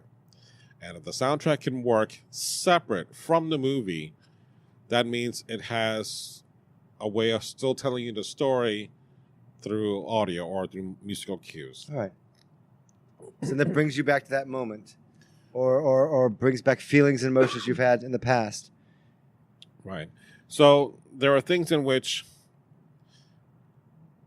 you can listen to a soundtrack, and if you listen to it, it has those beats, or it has a special type of energy that you can just watch it or listen to it separately. So these are the ones that I highly recommend in reverse order. I have 1, 2, 3, 4. So going best to worst? 7. No, these are the best 7 soundtracks, starting with number 7. The Teen Titans Go to the Movies. Can you imagine what that's like? I know, but I listened to the soundtrack before I watched the movie, and I laughed my ass off. Hoopla? On Hoopla. Cool. So I highly recommend that. Ready Player One was the next one, number 6. And I only do that because you and I being from the 80s, and there's a lot of nostalgia collection, yes. Right. So it's more like, that's what I call the 80s, but in Ready Player One. And then there's a special version of what's a Charlie and the Chocolate Factory song? In a World of Imagination. World of Imagination, Right. yeah. So that version of World of Imagination, the way it's sung, plays. It's fanciful. It breaks me because I hear certain notes in there that I'm like, oh my God, it really gets to me. And I'm not going to go any further to that. But like cat people? Just... I kid you not, it's along that line. It's along that line. There are soundtracks in the past. Monty has a past with cat people. And it was a part of your emotional development. Yeah. So this is like, it rings on that exact same emotional level. So, Luke Cage season 2. If you like the first season, it kind of continues, but it adds more of a Caribbean reggae overtone. I think it's interesting when you watch Luke Cage season 2. There's like all these bands in the background. It's like watching a Buffy the Vampire Slayer episode at the Bronze. Right. Like, today's featured musical artist is this person. Just like, all right. So it adds a whole nice additional layer of what the music you hear in that club. And of course, overall itself, I just was blown away by how rich that soundtrack is as compared to Daredevil, Jessica Jones, and Iron Fist. It's soulful and it's so rich. When you listen to the other soundtracks, it's like devoid of anything. I don't know. I agree with that, but I think the opening soundtrack for Daredevil, I like that. That touches me. Right. I'm like, I want that as a ringtone. I also want a House of Cards as a ringtone, but now I can't get that. I thought it was Sherlock. Yeah, I had that too, maybe. The one who keeps moaning. Yeah, that's my ringtone. That's my text thing. Irene, yeah, it's just my phone orgasms when people text me. That's great. Yes. But House of Cards is a good Yeah. soundtrack too, but now it's too stigmatized with the Kevin Spacey thing. But I agree. I liked their Daredevil as a theme. Yeah, just not continuous as a soundtrack. So. Yeah, it doesn't hold together very well. My next one is Aquaman. Aquaman is also, it's kind of like... I think it goes in waves, right? Sorry. Sound waves? No. No. Don't do that. I will kill Podcast you. is long enough already. It is. I mean, Jesus, it's like going on the 3rd hour of the Monster Sci-Fi Show podcast. If you're still with us, thank you. If not, you're not going to fucking know what we're talking about. It's like the Chevy Chase show. No, it's not the Chevy Chase show. But it sounds like Daft Punk, underwater-ish. It has lots of good energy. The one moment that I thought, and I loved, because again, I listened to the soundtrack ahead of time, there's a piece called Oceans to Oceans, which it's a kind of an homage or a sampling of Africa's I'm sorry, Toto's Africa. Which was done by Pitbull. Done by Pitbull. Which I laughed during that scene. And you were the only one. Yeah, The two times that I watched this, you were the only time you laughed. Everyone else stayed quiet. But basically, I catch things. Yeah. they get into the Sahara in Africa. And there's that song playing. And I know it's funny, but I'm just waiting for someone to laugh. And the only time is because of you. But it's still a good song. I like it a lot. And it got a resurgence, too. So I'm like, whatever. Iron Fist Season 2 Oh, God. soundtrack. God, no. Something redeeming came out of that? Something redeeming came out of it. Like I said, at the end of the first episode, Danny Rand is punching like this metal door, and the music is blaring, and it's creeping up, and I'm like, then it cuts to black, and the music continues. I'm like, holy shit, this is fantastic. I mean, this is the kind of soundtrack that I can watch without watching Iron Fist Season 2. And imagine better things or different things happening. It is. On that note, it is so much better than watching Season 2. Do you run with it? Yes, I do. It's on that level of like, oh my God, if I need that kind of energy, it's perfect for that. But my God, I can't do Season 2 anymore of Iron Fist because it was such a letdown. It's fine. It's been canceled. Okay. Yes. They'll never hurt you Unlike again. Everything else in that realm has been canceled. My number 2, Black Panther, also is a great soundtrack by itself. The actual score is fantastic, and there's a separate soundtrack for the music, which is going to be more like pop and rap, but the score itself is perfectly tribal, more eclectic, and it's more world-like music that I'm like, I love hearing that stuff, so it's fantastic. But my number 1 soundtrack of all time for this year is Solo. Solo. I'm surprised to hear you say that. Because, as I said, those specific notes that you would hear... Is it John Williams? No. That's the exception. He made just the theme that you hear at the very beginning. That's just him. That's John Williams. The actual composer escapes his name right now, but he took that, ran with it, and then he put in like when the Millennium Falcon leaves the Death Star and is being chased by TIE fighters, and that Right, it has a tribute. right, those notes are in there. When you hear the asteroid field scene in Empire, it's in here, so it plays to those notes in certain situations. Combined with this new theme, it is like what the void of Last Jedi, which had no energy whatsoever. This has so much energy, and you can watch and listen to this soundtrack in your head and still get excited. That's what a Star Wars soundtrack should be about. Not this this kind of like lull and just devoid of passion. Well, This has that. I mean, Star Wars is weird when you touch Star Wars because Star Wars has got the Princess Leia theme, it's got the Imperial March, it's got so many things that are so familiar to us. Right. But then you create a completely different movie. Like, good luck with that. You know, it just... Well, it's kind of like with Mary Poppins. When we hear Mary Poppins, that we've known all these songs for years, could Mary Poppins Returns capture the spirit of that? And it does in some degree. It does. But like you said, if you take it out of context, Right. it may not work. You can try and listen to the soundtracks before seeing the movie. Right. But sometimes you should listen to the soundtrack after seeing the movie. Right. Because just to give it its credit. No, I know. But that's a good example to say that it may work better with the visuals as opposed to by itself. So, but, Mary Poppins returns to kind of get some of the spirit back, but it's nothing like A Spoonful of Sugar or Let's Go Fly a Kite. Not yet. Right. Remember, you need time. You may need fucking time. Mary Poppins took place 50... Oh, I said fucking again. It's an R-rated R. Stop saying fucking. What the fuck's wrong with you? Fucker. We're now... Yeah, I mean, it's been 50 years since Mary Poppins. Right. And you've seen that so many times. Right. And it's again, beloved. So it's iconic. Right. This movie, maybe with time, we'll see. It's doing okay in the theaters. Right. But Solo, brand new, hits me in the right spot that harkens back to those original soundtracks that John Williams did. So I'm hoping that, look, I love John Williams. I know he's not going to be here much longer. But I'm okay if this guy takes over and does Star Wars music for the rest of the franchise, whoever. Please do me a favor. Please pitch that documentary, that score. Score, yes. That was a wonderful bit of a documentary. It was a really nice film. Yeah, and I would definitely recommend it if you have not seen it. Basically, it's a documentary on those music composers that I love and listen to their music and feel passionate about. Now you have a face with the name. With the name. That's why I'm so happy with it. Thank God, now I know what he looks like.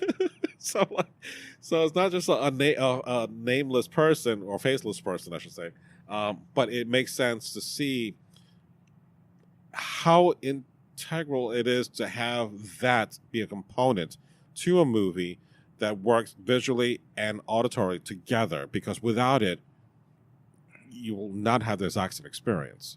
So it's important to have soundtracks to enhance those movies. So those are my 7 that I would highly recommend. So if you have not watched or seen or listened, go to the movies or go through Hoopla, listen to the soundtracks, and just listen to that. And I guarantee you're going to have a really good time doing that.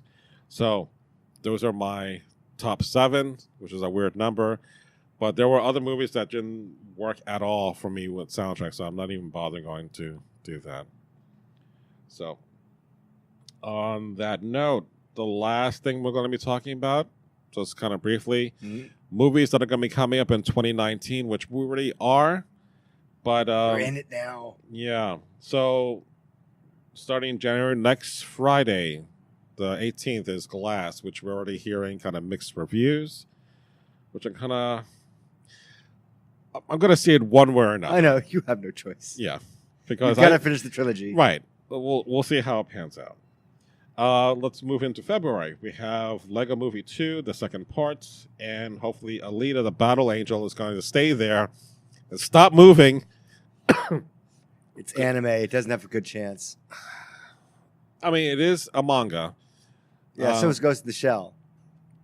And I bought that over the holidays. I bought it too. Yeah. I liked it. It just didn't get legs. Yeah. And hopefully in this coming year, I'll get to finish the type of podcast in which I want to do the Versus podcast with Ghost in the Shell, with Scarlett Johansson, and the anime version of Ghost in the Shell. So good luck with that. That anime version is really complex after a while. First hour is fine. I'm like, oh, this is easy. Oh, wait, what happened? What the? I looked away from the screen for 2 seconds. What the fuck is going on? So that's February. I forget why I put down Chaos Walking on March 1st. But March 8th, we have Captain Marvel. And it's been confirmed by Samuel L. Jackson that Captain Marvel can't time travel. But as you and I are worried, this movie could tank because everything that we've seen so far about the trailer seems to be kind of a lackluster wooden performance from Brie Larson, which I don't think it's her fault because I actually have rented room. But you got an Oscar for that, right? So I want to see that because I want to believe that it's not going to be, if it falls, it's not her. Could be writing, could be directing, could be a lot of things, right? But again, the trailers just seem to be kind of like it has to hit with that character. But it frightens me the way that so much is relying on this hitting. I mean, we'll all go see Avengers Infinity War anyway, but a lot of people didn't like the Ant-Man and Wasp movie, which should have really, but this is the lead up, so you can stumble, but yeah, I don't know. We'll see. The 15th of March, we have the Ides of March. What's happening on the Ides of March? Here's my finger. 2x2. Us by Jordan Peele. This is going to be his next movie. That's the African American family. Yes. That has the mirror of African American family. What's that in the driveway? Stay here. I'm going to go investigate with this bat. Don't do that. Don't ever do that. You call the police for that shit. You don't get out of the house. You don't get out of your car. You don't do any of that stupid crap. So, the 29th is Dumbo, which I have no desire to see Dumbo. I've never seen the animated movie. Then you can't talk. Well, no. You should see. No, I'm talking because they're racist. It's great. Number 6 for you. The problem I have is Disney adapting Live action. all their animated into live action. That's the problem that I have. You know, I understand that, how you feel about that, but I also think, you know what? It's for a new generation.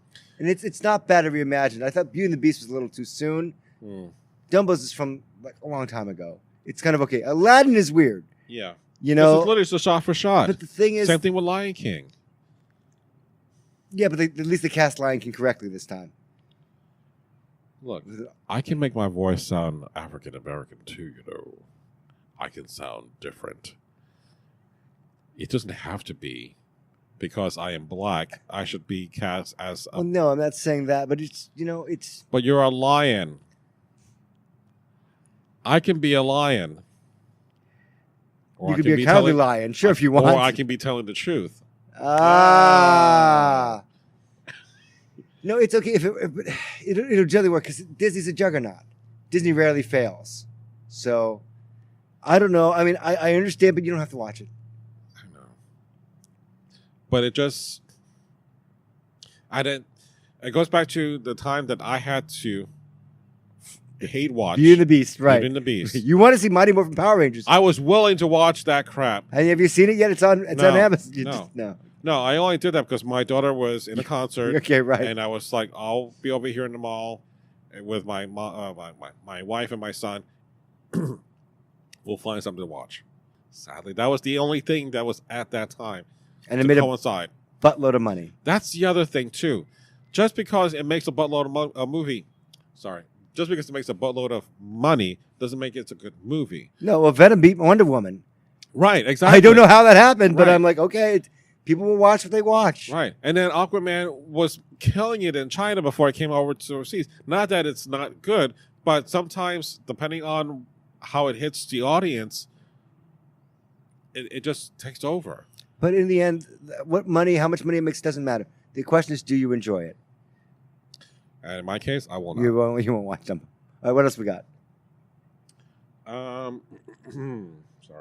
That's also in place. Move on to April. April 5th, we have Shazam. So about a month later after Captain Marvel. Superhero big superhero. Yeah. So if they hit correctly with their version of Big as a superhero and Zachary Levi makes a good transition, he can be... Do you see him joining the other? You see him in a Wonder Woman movie? You see him in an Aquaman movie maybe in the future? I enjoyed watching Chuck the first couple of seasons. I've enjoyed him in watching the Marvelous Mrs. Maisel. He's great. He is geeky. He is nerdy. He is, I think that, like, if there's going to be like a Chris Pratt version, like in Guardians, It could work. It could work. You can do the exact same guy in for DC. So I think it may work in that sense. But Captain Marvel has to kind of falter in order for Shazam to have a hit. Because otherwise... no one's going to see it. Right.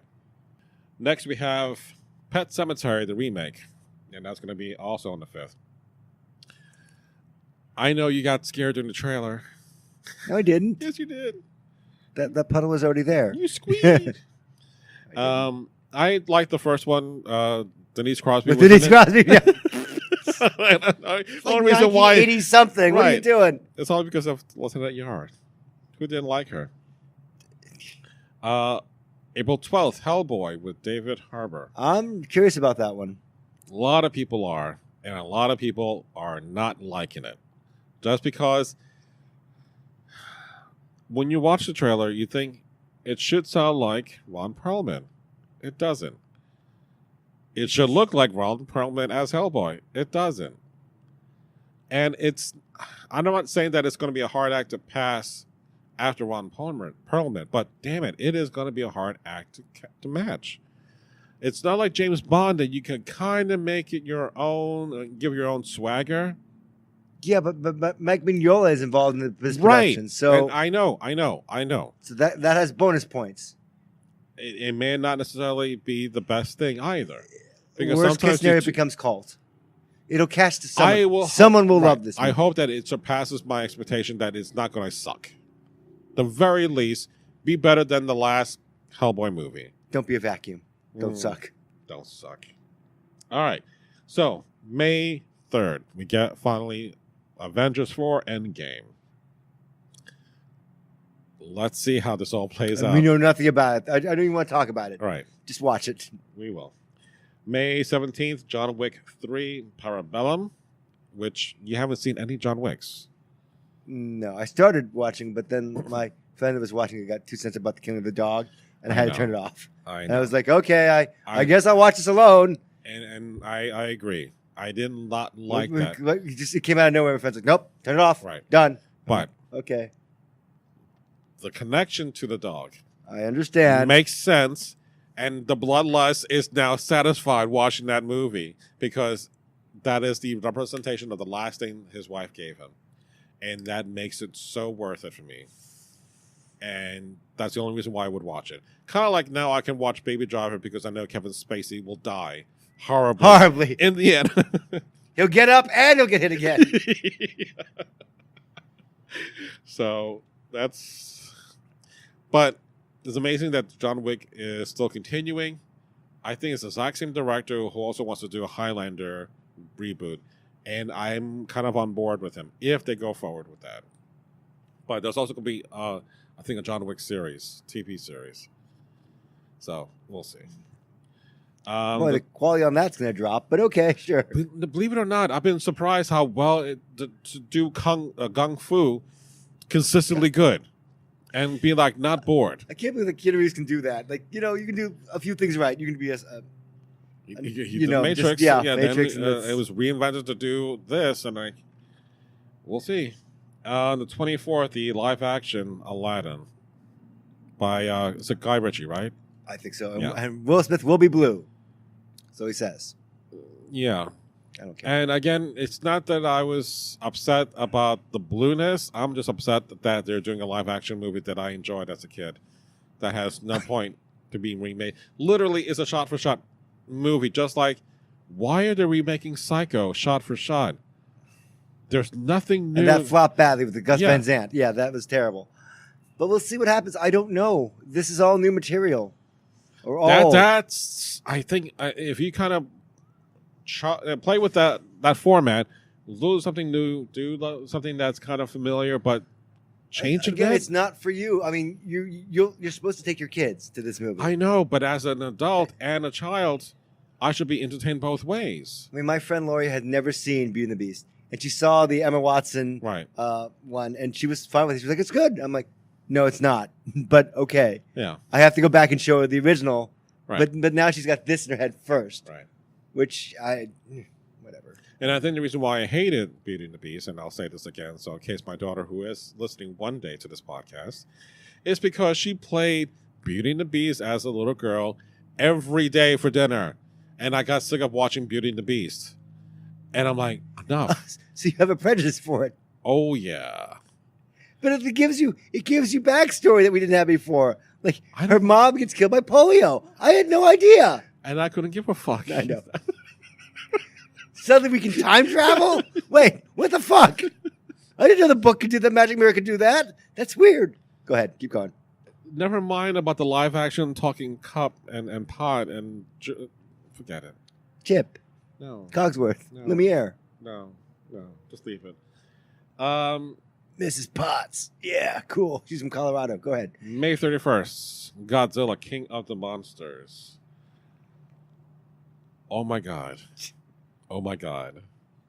Oh my fucking God. I cannot wait for that to happen. I know you can't. And when we wanted to see Spider-Man and Spider-Verse, the trailer was out there on the big screen, and it was just phenomenal.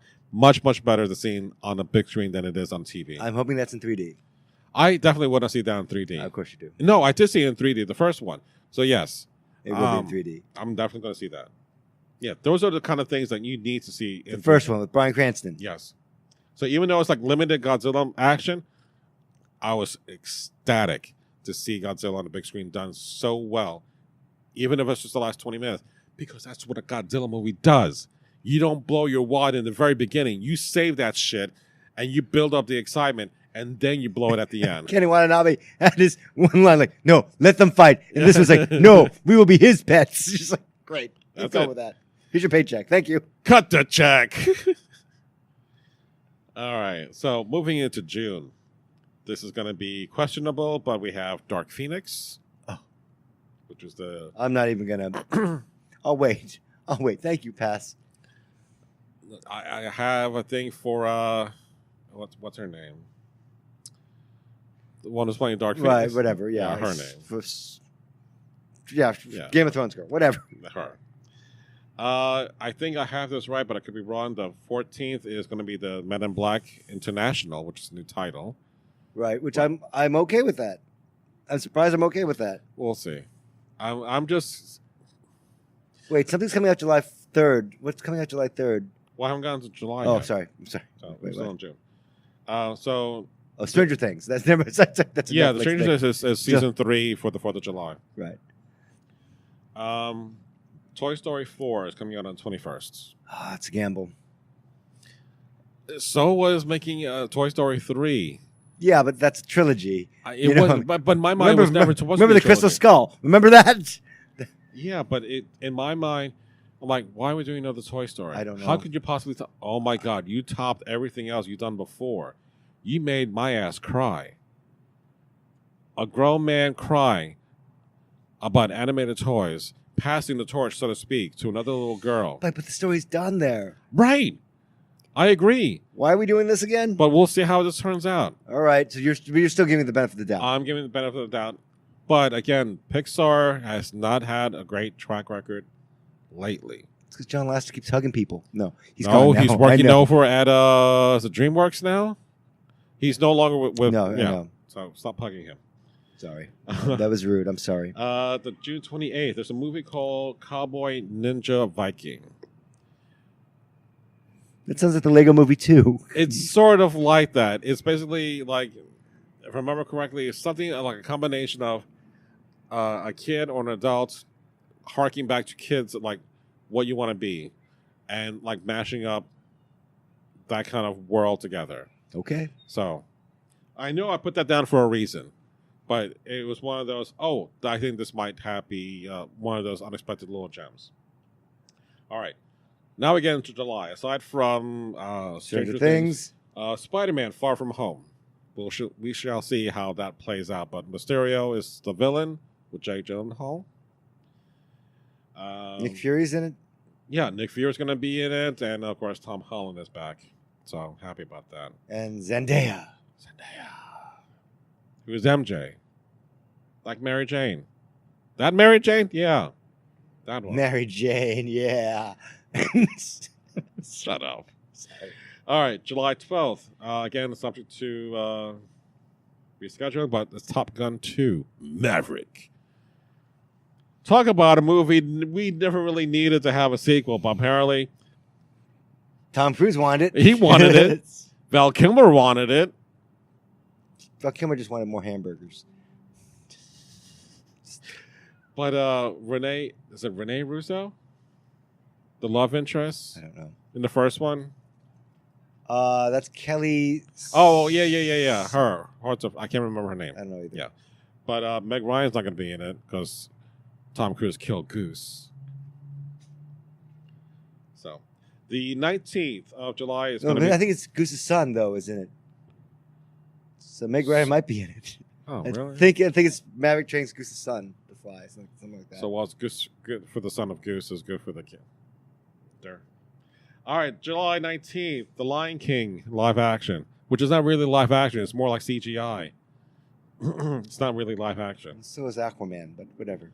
No, you have real actors in a CGI world. Oh, okay. So there were mocap.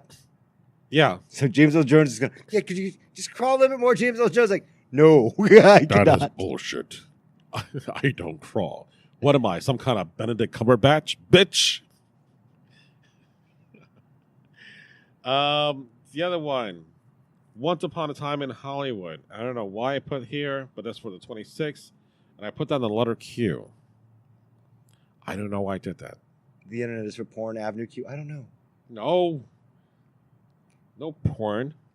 There's no porn on this list. It's There's on no your phone, porn in though. this podcast. All right, August. Moving into August. Now we're going to dangerous territory here. we have the New Mutants. The 2 X-Men movies were already having problems, and now that one's being pushed to doing August. reshoots. Yeah, we'll see what happens. Artemis Fowl, August 9th, which is Owen Koffler. I can never pronounce his name correctly, but he's a kid's book author. I'm familiar with the series. And he took over for Douglas Adams for the Hitchhiker series and the books. So he wrote a book that I did a book review for, or not a book review, a book club.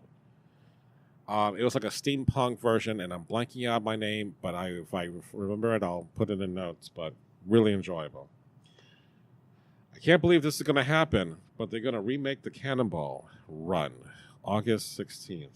Who's in that? I don't know, but I'm sure Jamie Farr will be in it. Not Burt Reynolds. Not Tom DeLuise. Not Dean Martin. Not Sammy Davis Jr., but maybe Adrienne Barbeau and her Bobots. Jackie Chan, but Jackie Chan was in Cannonball 2, I think. No, first one. Really, was he? He was in the first one. All right. Yeah. Well, they can bring, I don't know, Jet Li. Let's keep moving. Moving on. All right, so going back to September, we have the second, or chapter 2 of It. All right, that's going to be formidable. Yeah. Like I said, I enjoyed watching the TV miniseries, and I think the second half, where the kids are all grown up, and it was done by John Ritter, and you had Tim Curry as the damn spider, which is creepy as shit. Fantastic. This one, it's okay, but I would like to see how it all ends in that respect. Supposedly, there's a Metal Gear Solid movie coming out September 13th. That'll be interesting. It's a question mark on that just because of the date. And video game movie. Right. Which has been just sucking. don't hit. Yeah. Right. I mean, Tomb Raider was It's good. Yeah, I liked it. But, Metal Gear Solid, like, why don't you just make Pac-Man the movie where you're at it? With Chomp Chomp? Chomp Chomp. Or, like, the cereal. Merchandise the shit out of it. September 20th, Downton Abbey. Oh, my God. Movie.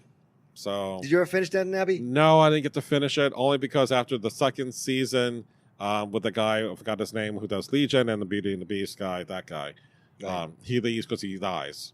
Dan Stevens. Right. So when the next season begins, the wife is really depressed. Like, right. no, you take care of the baby. I'm just going to hear mope her. Like, I'm done. I can't do this depressing stuff because I've really felt bad for her. So, but I do want to finish the series just in time for the Downton Abbey. All right. So, see, we do have culture on this podcast. It's not all by sci-fi and geeky fantasy shit. We have some higher aspirations to be cultured. Yeah, so does Happy. All right. Now we get into Iron Man some 2 really reference, good stuff. October 4th, supposedly, is Joker. The Joaquin Phoenix version of Joker. Okay. We'll see how it turns out. I'm hearing positive things about his performance. We'll see if it has legs. But it's like, how can you do like a Joker story without Batman? Well, obviously, we can do a fucking Venom story without Spider-Man. So that makes freakish amounts of money. That's greenlit so for a sequel. I don't know how that worked, but okay. They'll make it happen. We have Zombieland 2. With back the original creator and the original staff, yes. Yeah, so that's going to be on October 11th. There's going to be an animated Addams Family movie, which I'm kind of like... Who's doing it? I don't know who's doing it, but I'll see who's there. I don't know why I put this down. There's one for October 18th called You Are My Friend. I don't know why I put it there, but I did it for a reason. So, all right, November. Terminator 6. You're terminated, fucker. Even before you started. They're bringing back Linda Hamilton. I got Linda Carter in my head. And, of course, Arnold Schwarzenegger. I'm like, the whole timeline is all screwed up. I don't know why this is even happening. It's all fucked up. Maybe they're doing the Halloween. Just ignore it. Just this is right, exactly. 2 happened. 3 never happened. Yeah, maybe just 4 never happened. Genesis what? Sega? No. We have Sega. Sega. We have the reboot of Charlie's Angels also on that day. Do we need it? I know. All right, another franchise video game to the big screen. Sonic the Hedgehog with the weird human calves. We'll see how that works. Sure. we're going to get Kingsman #3, but it's the prequel to like the beginnings of. Is Vaughn coming back? Matthew Vaughn? Yeah, he is. Oh. But it's the prequel to how the Kingsman, and if they do the Statesman's storyline, like how the two of them met and grew, and I would be on board. The fourth one, Taron will come back and do that. That's later. a risk, though. If the It third is. one doesn't do well, you're not going to get a fourth one. Right, exactly. November 22nd, we get Frozen 2, finally, the Electric Boogaloo. Frozen was a mysterious hit that was edited at the last minute, and okay, we'll see what happens. Well, yeah, exactly. It's going to do gangbusters. It's fine. Regardless. Yeah, it doesn't matter. So, but it has to have one song that every fucking kid's going to sing to death. It has to hit that sense. You can just make a difference what the animation is going to be, the storyline. You need that one big song. Yes, come on, Mrs. Menzel. Come on, sing the song for us. Yeah. The 28th, this is against questionable. Big Trouble in Little China. This is the kind of remake, reboot, not really. Kurt Russell? That Dwayne The Rock Johnson promises he's not going to fuck with the original. Already, stop it. Stop it. You've done fucking Titans. You're doing the Black... you're not doing the Black Adam movie, but you're going to do fucking Jungle Cruise. You're doing everything but the one movie we wanted. So, and it gets worse. I don't know if I want to see him go against Shazam. It's just going to... It could be disastrous. And then December 13th is... I don't know if this is possible, but it's going to be Jumanji 3. Because... the third one, yeah. Okay. But I think Danny DeVito signed on for the third one. So I don't know if they're going to be ready by the end of this year. But that's questionable. So that's that. There's also a question about Masters of the Universe coming out the 18th. This is fucking December. I have heard nothing about Masters of the Universe whatsoever being a live action, let alone who's in it. And then December 20th, Star Wars Episode 9. Wow, we got quiet there. Nothing to say. I'll take my comments off air, thank you. Yeah. Are you going to retcon this stuff, JJ? Fine. Good luck. Also on that day, Wicked, the musical. That's okay. And I'll take Cats. And Cats. I don't want cats. You like cats. I don't. You're going to put cats to sleep. Lying. Lying. December 22nd, live action Cruella. Do you want to see a backstory on Cruella? No. Live action? No. We did She that was already. such a bitch. That was called 101 Dalmatians and 102 Dalmatians. Right. With Glenn Close. That was fine. I know. Bill and Ted 3. December 27th. This is going to be falling right in that exact same spot that the Sherlock and Mr. Holmes did with what's his Holmes name? and Watson. Holmes and Watson. Yeah, with so Will Ferrell and John C. C. Reilly. Reilly. Yeah. Yeah, so That that's flopped horribly. and that's dangerous, but we'll see. And then at the end of the year, supposedly we'll get Spawn, a movie called Monster Hunter, which is another video game, and Dune, which is not, I don't think, realistic because David Bautista, who played Drax, is the Beast Raban. Alexander Skarsgård, who played the professor in Thor, is going to be the Baron Harkonnen, and two unknowns about Lady Jessica and Paul Atreides. They haven't finished. They haven't even begun filming. So there's probably no way. push back, you think, probably. But I'm excited about Dune because there's Denis Villeneuve who did The Arrival. Right. And Blade Runner 2049. So he said, I want to do this movie because I don't want anyone to fuck up Blade Runner. I think he did a great job. And Dune is a very big story, which I've read more than once. And I'm very excited about that. So we'll talk about that. So we are fucking done. This has been a very long podcast. Yes. I mean, literally, the sun is like almost down. It's nighttime.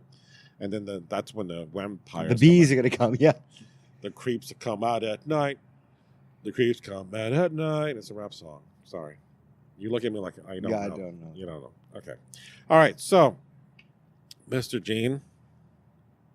Monster. I want to thank you for being my friend. You're welcome, Monty.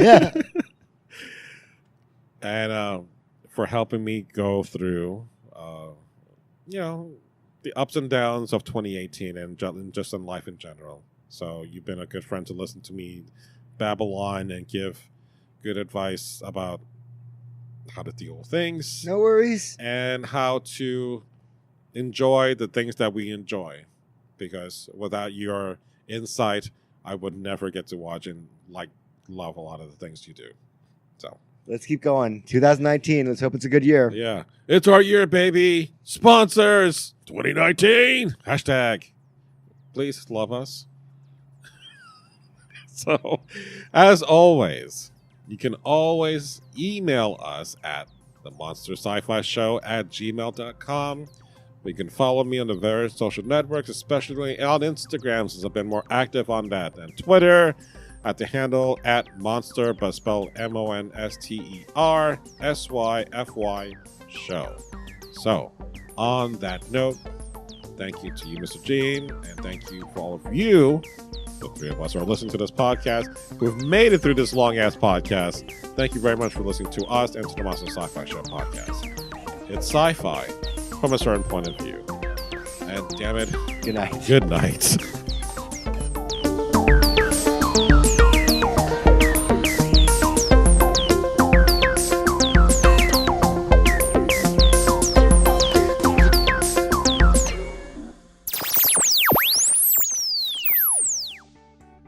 This has been a broadcast of the ESO Network.